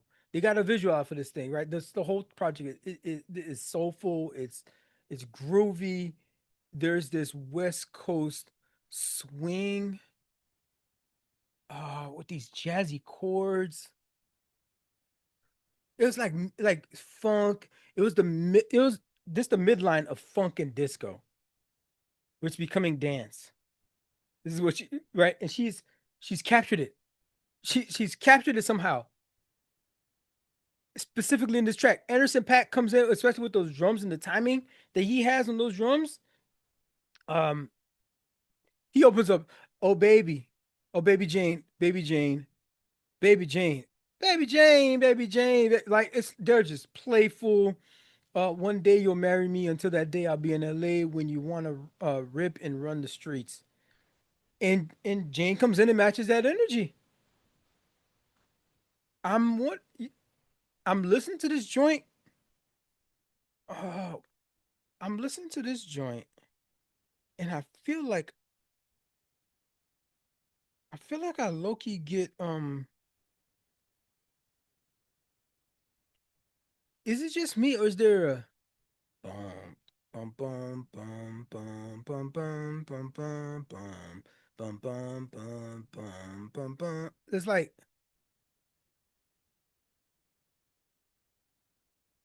especially if you listen to like the bass line, it's not the same cadence, it's not the same pitch. Bum bum bum dum dum dum dum dum dum dum dum dum dum. I feel like I'm getting "Let's Groove Tonight." That's like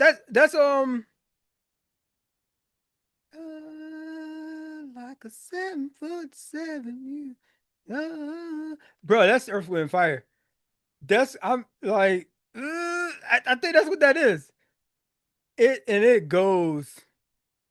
It goes. It's one of my favorite tracks on the joint. Stare at Me with Anderson Paak, and they did their thing on there, and they're having fun. I love that joint, but probably my favorite track that I keep going back to, and I can't keep what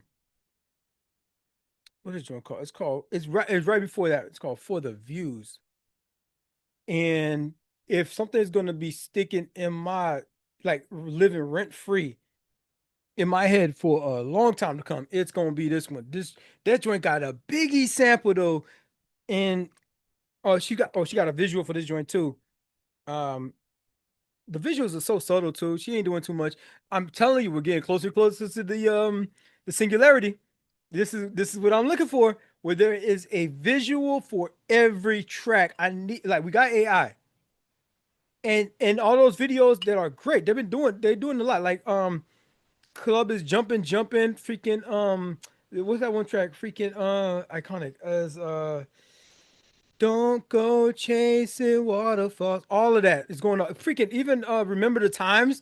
Dog, they put it with Michael Jackson. Remember the time they do a lot. Folks be doing a lot in some of these videos, and I love it. Some of these are like mini stories, right? You think about Kendrick's "Not Like Us" um video. It's a big production putting those kind of things on. Okay, what is it? Is it Okay Go? The work that they put in, they're movies. They're movies. They're short films that some of these people put together. But like, I love those and I keep those coming. But for some of y'all other tracks which y'all there wasn't a budget for before, there's a AI now. That's one. The second thing is you don't have to do too much to give me some visual to like give me the vibes of the album. Like Ray Vaughn in the dollar menu, right? Was it the good, the bad, and the dollar menu? You go look at those. A lot of those visuals, like 50% of them are just like a counter. Like there's some art. It's fine. Leave it. Leave the interpretation up to us. He just showed like people just eating a meal. Like you have the bird's eye view of it. Maybe it's a burger. You should see them taking off the bun and you putting the ketchup on. The song is playing, and this is the music video for it. It was beautiful to me, something like that. Um, for this joint right here, for the view, it's just she's sitting in a movie theater, eating popcorn, talking to the screen, right? And it's like a vignette. How do they call that joint? Where they blur out the edges, but like the highlighted center of it is just her with popcorn on, singing the lyrics. Bro, that took like what 20 minutes probably to shoot with retakes. Give me one of those for every song on the album. Or if you can't even perform these and she's singing along with it, so we see her lips moving, it's fucking amazing. AI can probably add that in right now at this point.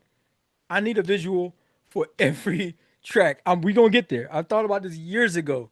But we gonna get there. But she did it, man. This song is just so amazing. That Biggie sample. Plus, she's got a freaking orchestra. She got an orchestra back in this joint. I don't know. I don't know what the orchestra is, but this is one of them joints was like the song even sounds like it could be in oh, if they came out with another James Bond. Well, they are coming out with another James Bond. But remember they was floating Idris Elba being the James Bond. She's got the Adele voice and everything going for right now. It sounds like it's a golden eye. Dun dun dun dun dun dun dun dun dun dun. That opening, that whole James Bond vibe. And out of all those movies, there's a signature song that comes out of like Skyfall, which was that Ray? I think Ray sang that song. Let the sky fall. Is that Ray? Is that I think it's Ray. She did one and of course we can't Ray Bond movie Bond Skyfall. That was Ray. And then what did Adele have? Adele had one. These are singers. You feel me? Was it Skyfall also? Was Adele's version? I guess Ray did a different version of it, but like it's always these like specific. I think freaking what's her name? She passed away. Oh man. Uh, she passed away. What's her name? She did Amy Winehouse. Amy Winehouse? I'm pretty sure Amy Winehouse did a Bond. Am I tripping? Or does she just sound like that? Back to Black Album. Does she just sound like that? I don't know if did she. I'm looking. Hey, we're gonna find out together. How about that?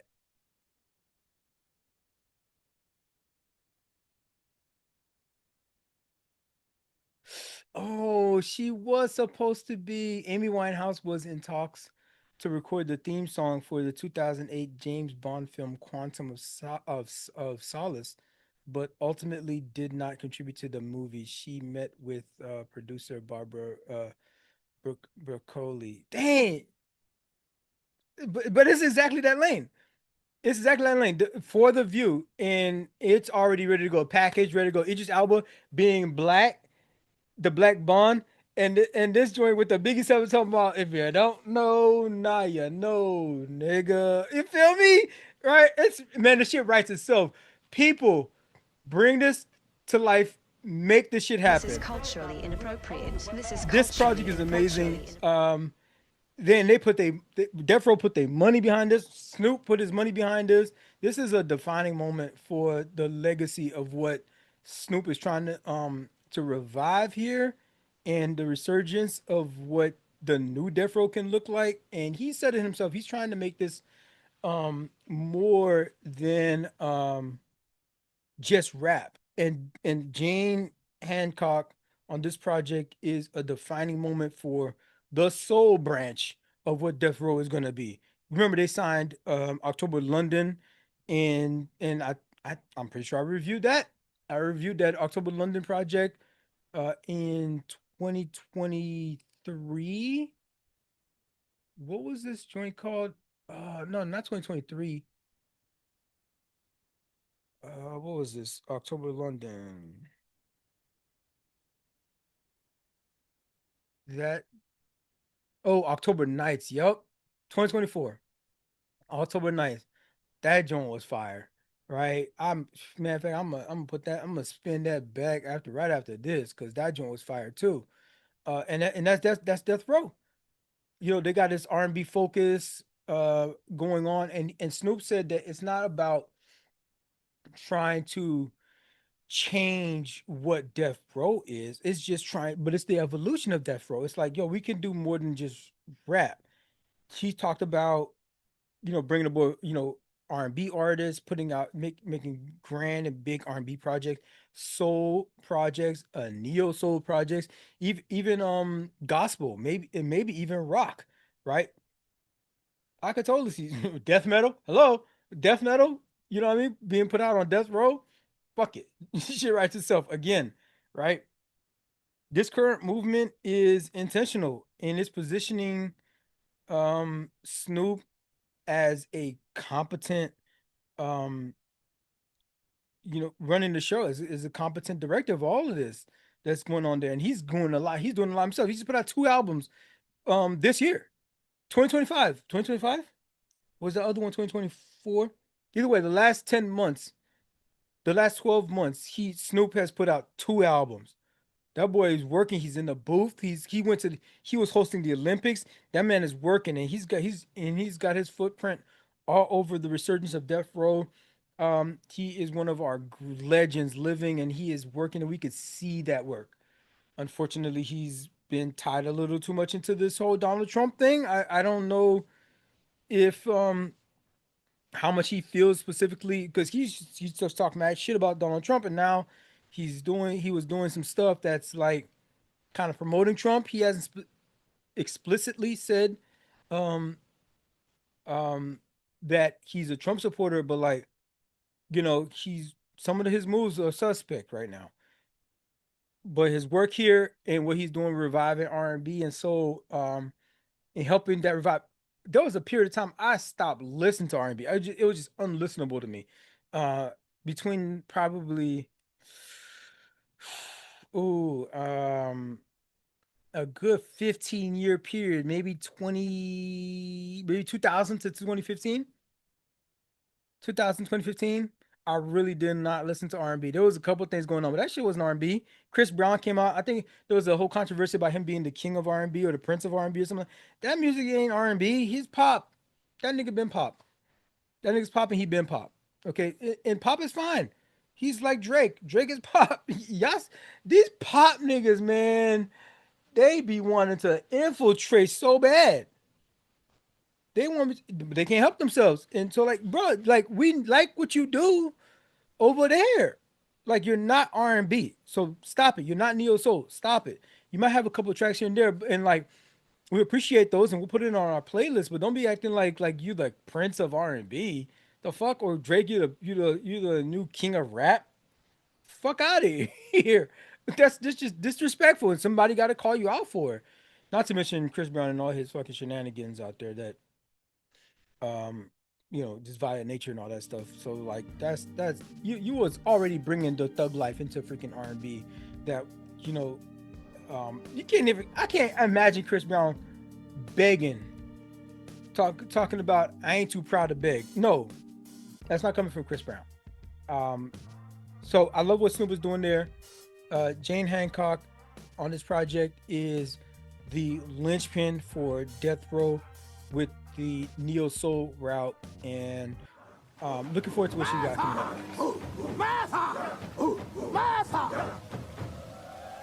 Ladies and gentlemen, the rumors about the death of backpack rap have been grossly exaggerated. Jimmy Legxacy has emerged as a defining voice in the evolving landscape of UK music. This is an artist that is reshaping expectations around what Black British music and creativity can sound like. This is a project that is genre blending. It is very much of the sounds of South London. This guy is a rapper, producer, singer. It's a mixtape. It's a mixtape, but um, it is it has a lot to offer. It has a lot to offer for what is it's conceptually a mixtape. This is crazy. So he is his real name is um, James Foloronzo Ifeanyi Olaloye. If you haven't guessed, he's Nigerian, right?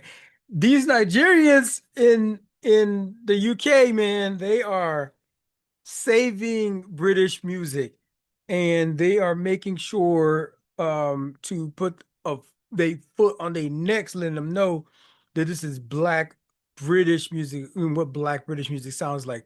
You might recall he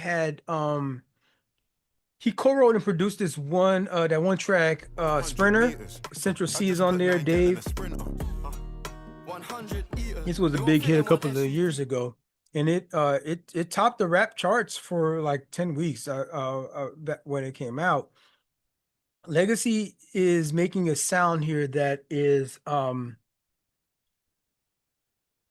it really defies like these labels. I mean, I've said genre blending before, but this guy's got UK rap, emo, Afrobeat influences on there. There's Jersey Club, even some alt rock. Of course, grime is layered throughout this whole project.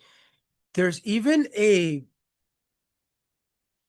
some appearance of like that DIY bedroom pop layered to this thing, and I mean, an artist of his he's not on one of these majors, so like I can see like it sounds like some of the stuff is definitely made in somebody like his homeboy's like closet or something joint, right? It draws parallels to genre blending artists like Frank Ocean, maybe some early era Kanye stuff. Check out this one track, Father. he this one is like layered with some like it's a personal elegy. It's got this chipmunk voice that like samples in on occasion, like timely perfect, right? Time perfect, and adds this emotional bluntness to it. It's go, Father, Father, right? So that big go, making money off a phone. I was 16, but broke, but I never was a Miss Keen. A Miss Keen? The fuck is a Miss Keen?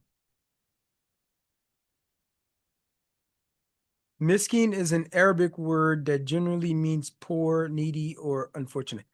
Yeah, like pathetic, right? Yeah, I thought that was what he was getting there. So, um, I I was listen. It's like, but I never was a miskin on the block.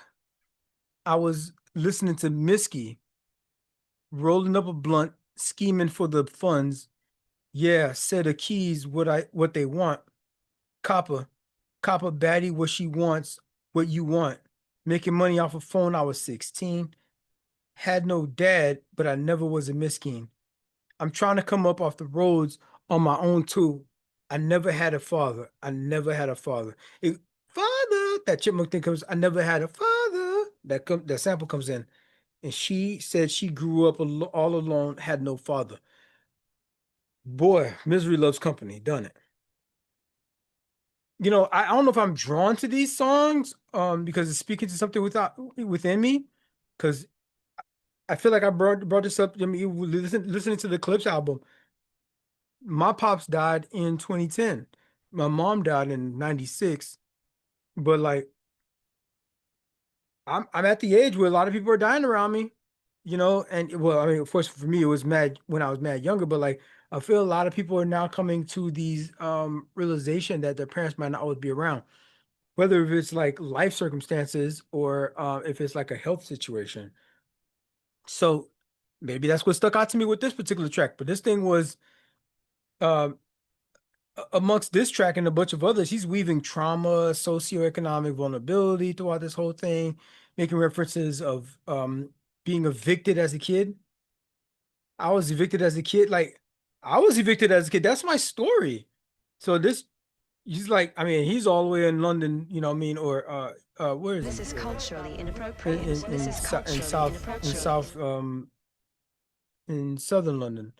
Um Going through this same sort of experience, and generations younger than me, but like and artists can do that.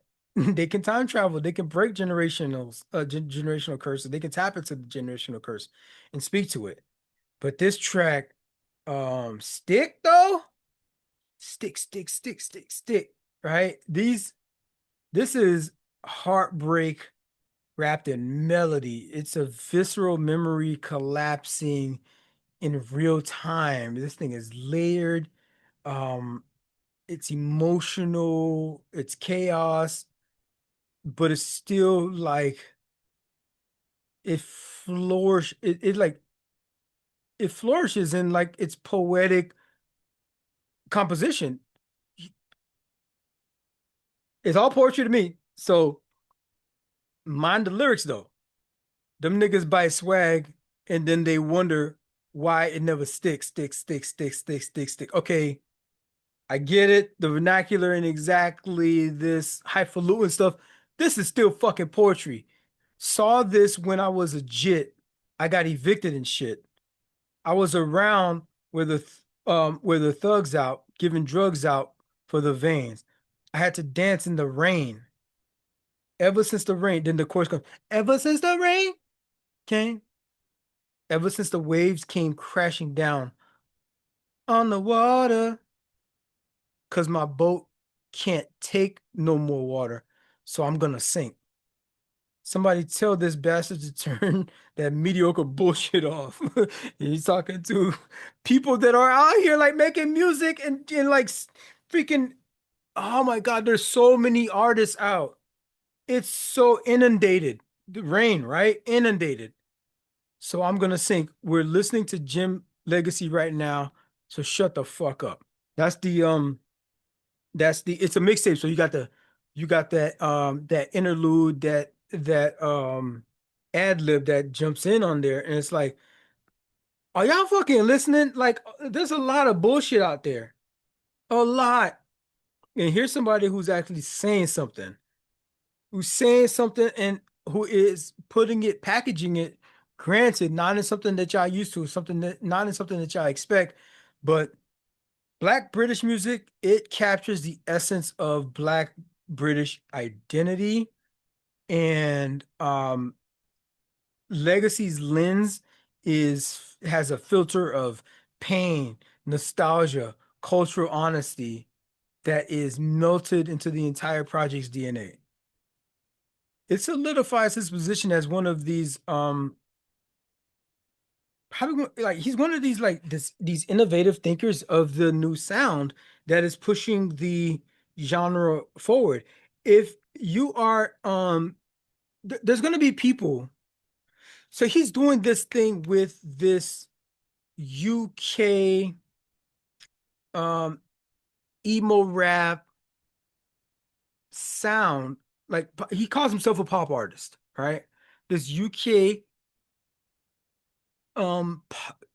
like pop rap. He 20 years from now, he's gonna be one of these people. He's gonna be one of these people that you're like, oh yeah. Like with the way that like rappers like today in the States can all you could trace it all back to like Future. A lot of them. A lot of them. Now you could trace it back to Future, right? A lot of them you could trace back to not so much Pac anymore. There's not a lot of rappers going that route, but like Nas, Jay-Z, for sure, freaking even Jim Jones.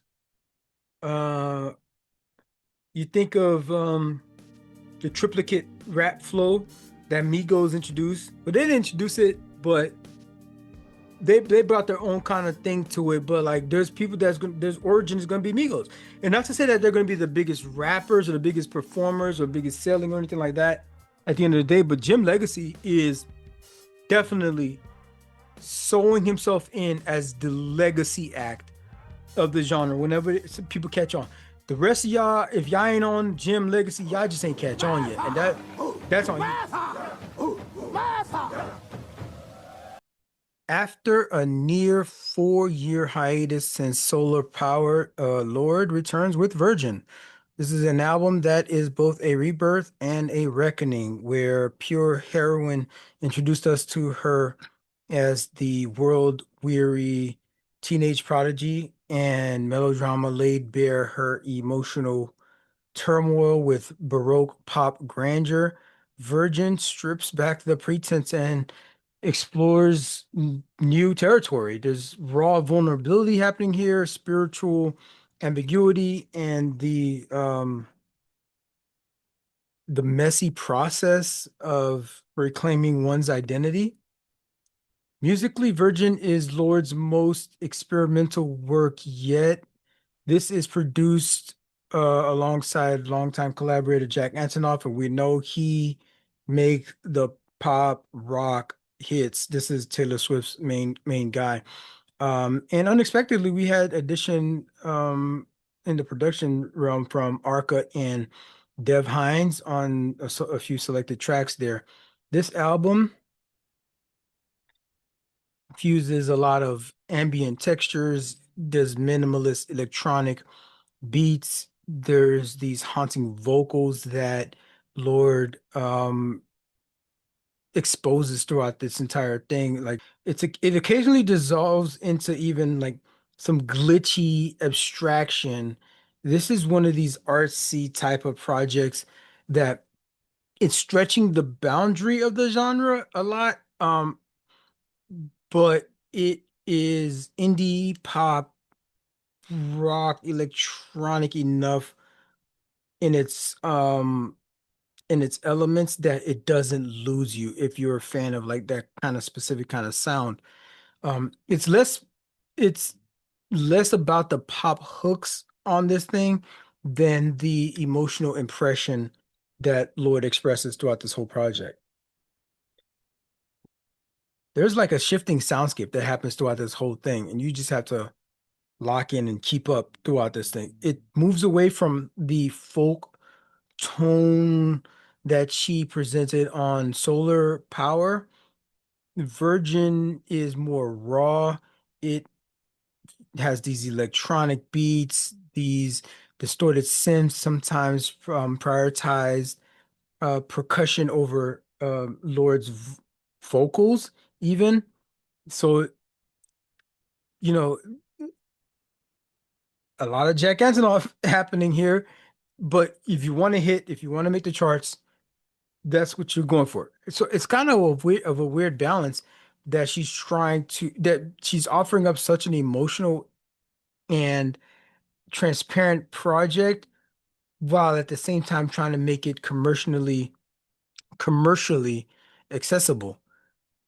Man of the Year. Let's take that track for example. And Current Affairs, where she leans into this dreamy synth pop echoing songs and project from like FKA Twigs. Maybe even Grouper comes to mind. You listen to a track like Hammer jolts with this industrial sound. It's got this guttural vocal performance that we wouldn't be expecting from her earlier work necessarily, but this is, while it's emotional, it's still like it's the production brings it all together when it needs to. It's well balanced. Broken Glass is another great example of this freaking track. She's on here talking about like not the sacri, but like these compromises that we make to make it, right? And in her case here, she's talking about like getting like getting her body done. But a person getting their body done. I don't know if she's had any work done. I don't think she's had any work done. She doesn't. I have to go back and listen to the tracks. What is Broken Glass? What is she saying here in Broken Glass? Because she talks about like looking in the mirror and being like, yo, was it worth it? You know, doing all that. Okay, so song goes up. Mystique is dead. Last year was bad. I let myself get sucked in by algorithmic. Felt great to strip. New waist to hip. I hate to admit just how much I paid for it. Did I cry? Did I cry myself to sleep about that? Cheat about that? Rot teeth about that? Did I sweat hours a week about that? Compete about that? Lose my freak about that? Huh? All of the above. So I'm like that I mean, like I love that artist because you know, like a lot of other genres, we don't have to hold them to account to be like, oh, that was your story. When I listen to country, the stuff they're talking about in country, I shot a man in Reno just to watch him die. You know what I mean? Like, I don't believe he did that. You know, she took my truck, my car, and my dog. You know, I don't necessarily believe that happened. The dude probably never had a dog, right? Probably took the truck though. But I don't necessarily have to believe that all rappers went through all of that stuff like Malice did, and he's having a retrospective on his life that he actually went through and did all that stuff from the clips, Malice from the clips. Um, Whereas Kendrick, you know, can incorporate some of these ideas into his work because he was very close to it, but he never really was a pusher like that, right? Um, so it depends on the storyteller. Because we can still think you're authentic because we can relate to your closeness to it. There's some of us that have been there, closeness to it, with like what they say, but for the grace of God, go I. I talked about this in my one video about um, one of my neighbors, their house catching on fire. And randomly, off of some freaking oil-soaked rags that they just had drying, or we're gonna dry it out and then we'll like wash it or or find a way to dispose of it or something like that. But it's just like spontaneous combustion. Who thought? You know? So there's a lot of randomness that happens with our existence and our like these multiple laps around the sun that we're doing. But it was particularly hot summer in Virginia and the house caught fire. But in in Broken Glass, Lorde is it's almost like she's surmising all of her work before where she was just being so authentic to herself and so unique and then like talking about here's a vulnerability that even I had to give into the algorithm. Even I had to, and it may not have been work, like plastic surgery. She definitely had no BBL. You know, just I mean, visual inspection. I'm a professional. All right, visual inspection. She hasn't had a BBL. All right, but she, there are other insecurities that like society and the algorithm tells you that, hey, shine a light on that. It should bother you. Lose some sleep on it. I'll let you tomorrow, kind of thing. And just like puts that on us, and we have to like live with that. And so she brings the light to this thing, and she like describes it and go through the motion. So if you're somebody that's going through that, like this is a song that can speak to you. So this is what I'm saying. I'm thinking like not all these tracks will speak to everyone, but there's something like somebody out there. She's talking to somebody out there, and they are going to lock in on that. They're going to hear it. Like what is the quote says? My sheep know my voice. And some of these tracks that like she will like. I mean, just looking at the album cover, right? We take a second. Let's take a second to look at the album cover. It's a what is this, an X-ray? Because this is bones, X-ray. Right? We're looking at bones, and in that in that X-ray there is and what is this, her IUD. There's a zipper that is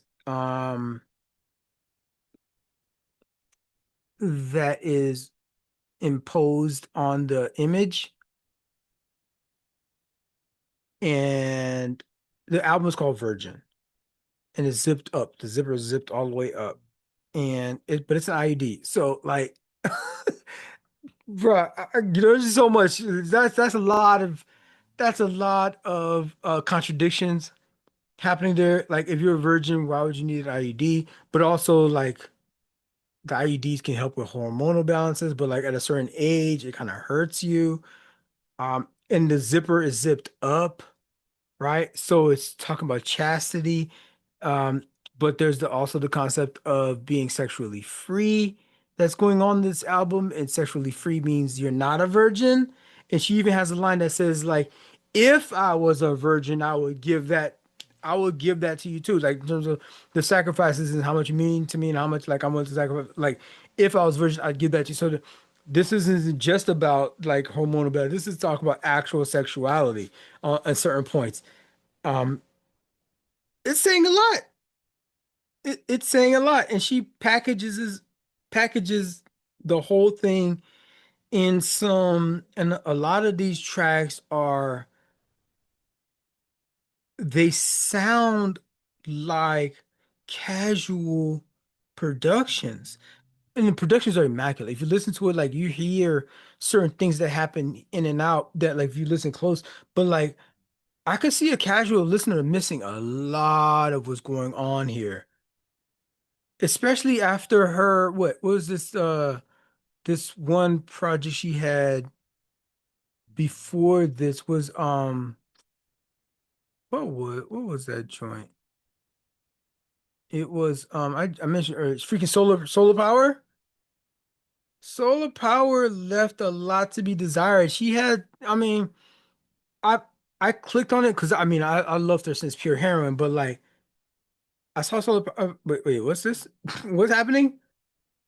Right? She comes out with melodrama, which is a very like introspective. It's very it's gut wrenching. It's hard to listen to, but like you have to listen to it. It's that good and it's that important. And then solar power, you see the album cover is like what I mean, she's always been kind of like sexually free in the way her expression shows, at least in her videos, but like That one was a little, it was raunchy. It's raunchy. I'm just saying, it's raunchy. Another track that I definitely love that folks, I think you guys should check out is David. This is the quintessential closer of an album. This is how you do it. I love me, couple elements I love an album. You're gonna win me over. One, no longer than 15 tracks. Don't give me no more than 15 tracks. I need your shit focused. And in those 15 tracks, I'll give you two interludes. Make it make sense though. I'll give you one, but I can stretch it to two if you make it make sense, right? So I'll do that. The other thing is, um, stay on brand. Stay on brand. I can understand an evolution. Evolution has to happen. Stay on brand. That's going to give me automatic, like you said. There's some stuff that, like, because Andre 3K came out with something completely different with that Flute album, and I actually like the Flute album, and I reviewed it, and I like that Flute album. So that's a little bit off, but like you could kind of see the evolution when you listen to songs like Hey Ya or freaking Love Below, right? You're like, oh, I can see how an artist like that can get there. You know what I mean? After some time off. Um, so I can appreciate all that. Also, give me some bangers. Just just give me some bangers. Give me something that will stick, that'll hook. I will forgive a lot of these other aspects that like just turn me off to even checking out the album. And so for this joint, one of the things that they did that I love an opening track. I mentioned Lizzo before. That debut album, Lizzo, that opening track was like, yo, I'm setting the stage. And that opening track was like dope and it got me through the entire album. The album was great too, but like the opening track really set the stage. A closing track is another one of these things that's just like, you give me a good closing track that wraps all this up. That lets me know that uh, matter of fact, the Clips album did so. I'm gonna keep referencing this Clips album because they just did so well. They're gonna win album of the year. They should win album of the year, not just rap album of the year. Really, with the Clips joint. Um, but they set the album off with this passionate, sorrow-filled tribute to their parents who have died. Malice does a tribute to his dad. Push does a verse on their mom and the last conversations he had and interactions he had with his mom. So for this project to open up with Hammer, um, pretty much saying like if every problem to a hammer, every problem is a nail. And then the project takes you through that growth of a hammer, realizing, wait a minute, I can do more, or a tool, I would say. I don't know, hammer. Well, I mean, can the hammer do more than I've used the hammer as a lever before. I've used it to remove nails, so that's a lever. Um, I've used it to weigh something down before. You know what? I'm not gonna try to do this real time and think of all the things that I could turn the hammer into, but her point is that to a hammer, every problem is a nail. And the evolution that she has gone through and the evolution as you listen to the project from top to bottom, you can see all the different scenarios of somebody examining themselves and be like, I'm more than just a hammer. I have all kinds of tools at my disposal that I can tackle this problem of life. Life TM is a whole problem. And um, Hammer talks about that.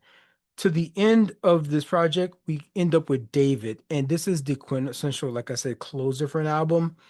Um, I will admit, left frustrated. I was left frustrated with this joint a little bit, uh, because the beat never drops. The beat never freaking drops. It's like it's supposed to be. It feels like it's supposed to be a freaking it feels like it's supposed to be an EDM or house, a bass kind of project, and like it builds and it builds and it builds. And how long is this joint? How long is this track? 3 minutes and 25 seconds. We have a track here that's 4 minutes. You have another 3:29.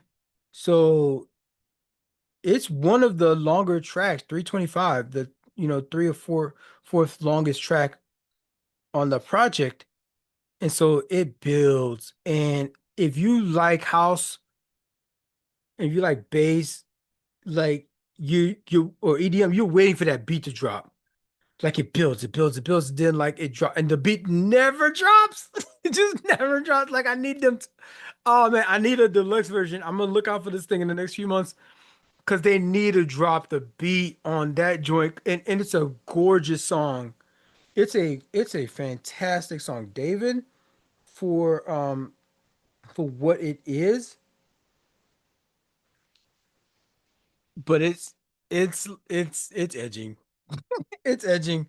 This is if edging was a song, it would be this track right here. Ooh, how does lyrics go? Why do we run to the ones we do? I don't belong to anyone. I made you God because it was all that I knew how to do. But I don't belong to anyone.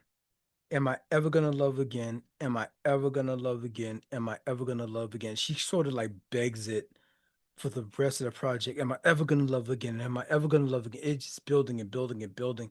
And then you would think that the beat is gonna drop, and then it just never does. Um, but my favorite track, even as much as I love David, it left me wanting a little bit. So I just go back to Current Affairs. Current Affairs is it's gotta be the yeah. Yeah, Current Affairs is the best track on this project. I think top to bottom, lyrically, I think production wise, I think performance.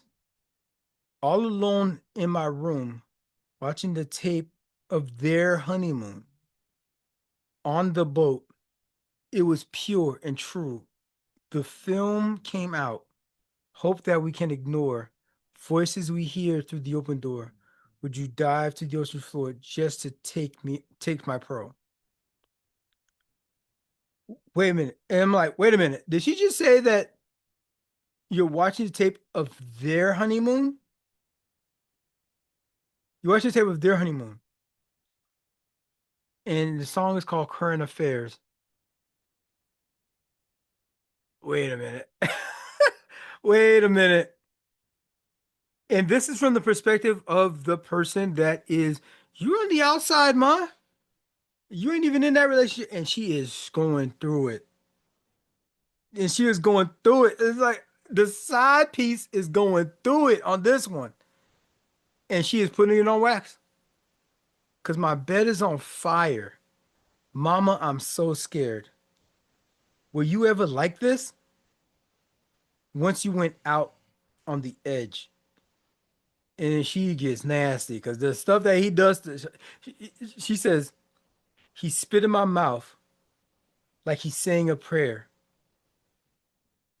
Like, that's pretty intimate. To that point, like I'm doing whatever for this dude on some like 50 Shades of Grey type stuff. But now I'm crying on the phone, swearing nothing's wrong, blaming on current affairs. But now I'm high enough to know, yeah, I think he's gone, blaming on current affairs. You know what this really reminded me of? It's crazy that this joint is hitting my algorithm where I can lock into this album and listen to it for these. So when did this thing drop? This thing dropped the 27th. Okay, so this thing just dropped. Yeah. So I've listened to this project a lot in the how long has it been a couple of days now? That Coldplay meme has been going around.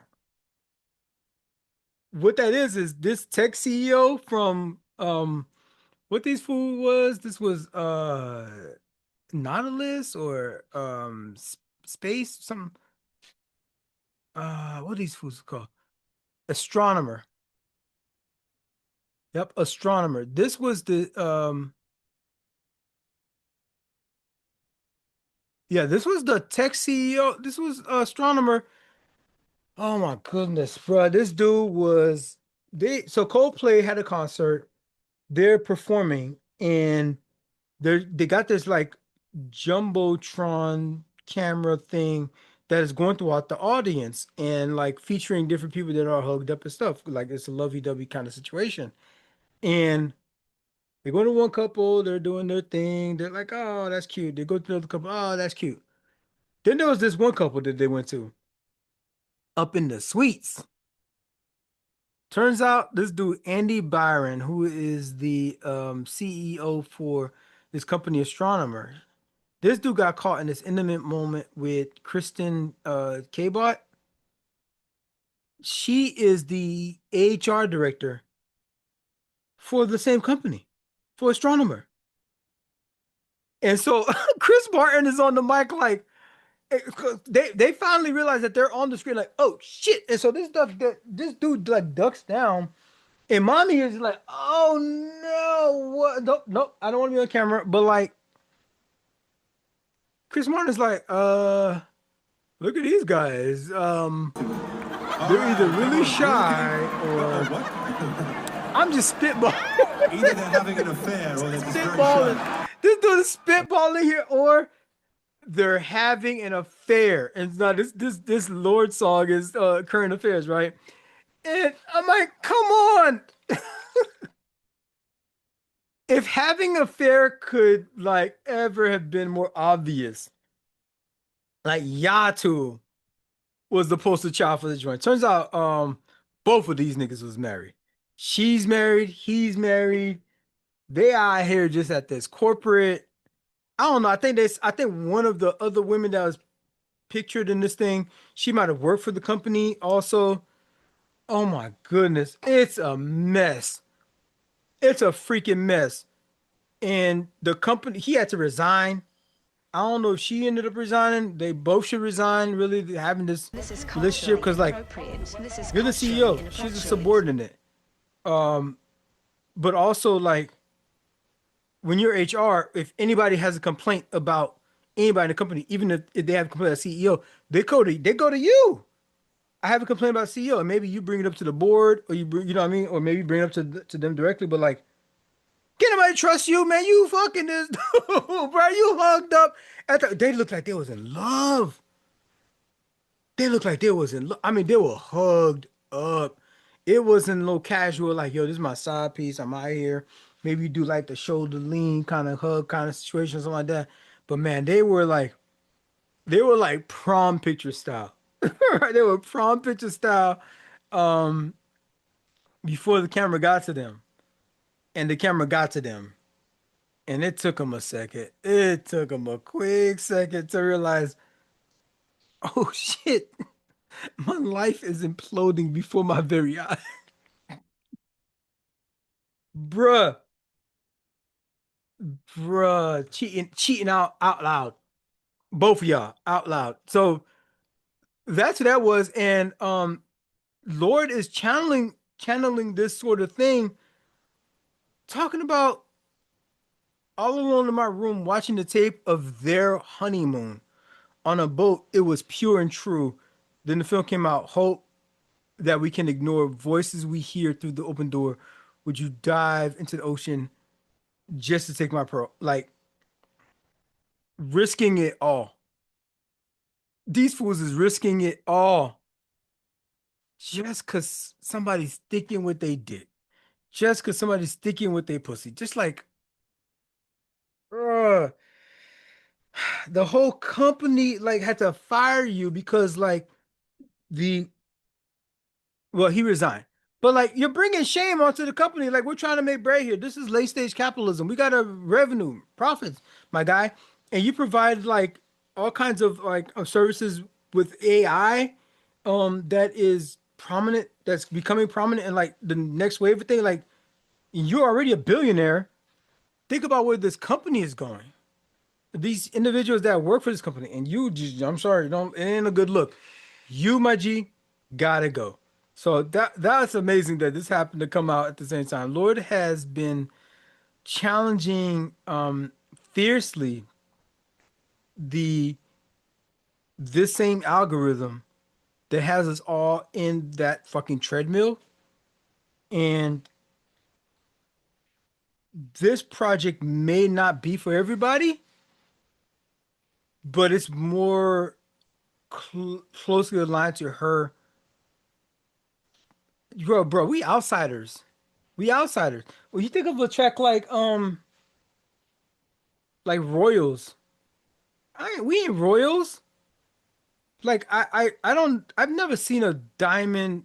What did you say? I've never seen a diamond in real life or in the flesh. I never seen a diamond in the flesh in real life, like a big diamond or something like that. And I think it is probably her most important project since maybe Melodrama. I mean, there's only been one in between that, but like I would say since Pure Heroine, where she is more to like how am I feeling in the moment and how can I put this on wax? It's not an easy listen. This album is not, there's a lot of like growth that's happening, like that's raw, that's emotional, that is strange. But if you are into the artistry, while she does provide um some safe port. You know, you think you're a ship at sea and there's, oh, I need to rest a bit. I need to unload some product, or and I need to just kind of stretch my legs, get a, touch grass into real life, back down to earth. This project resonates with all of that. It's a bold step forward in her evolution. And what you will benefit from most is if you listen multiple times. A casual listen is fine, but you're gonna have to lock in. You're gonna have to lock in and give it some repeated plays. This project, I'm already gonna tell you, it's not gonna top the charts, but it's her most important project. And if you enjoy the music making process and you really lock in on this project, you will notice those nuggets, and those nuggets are for you.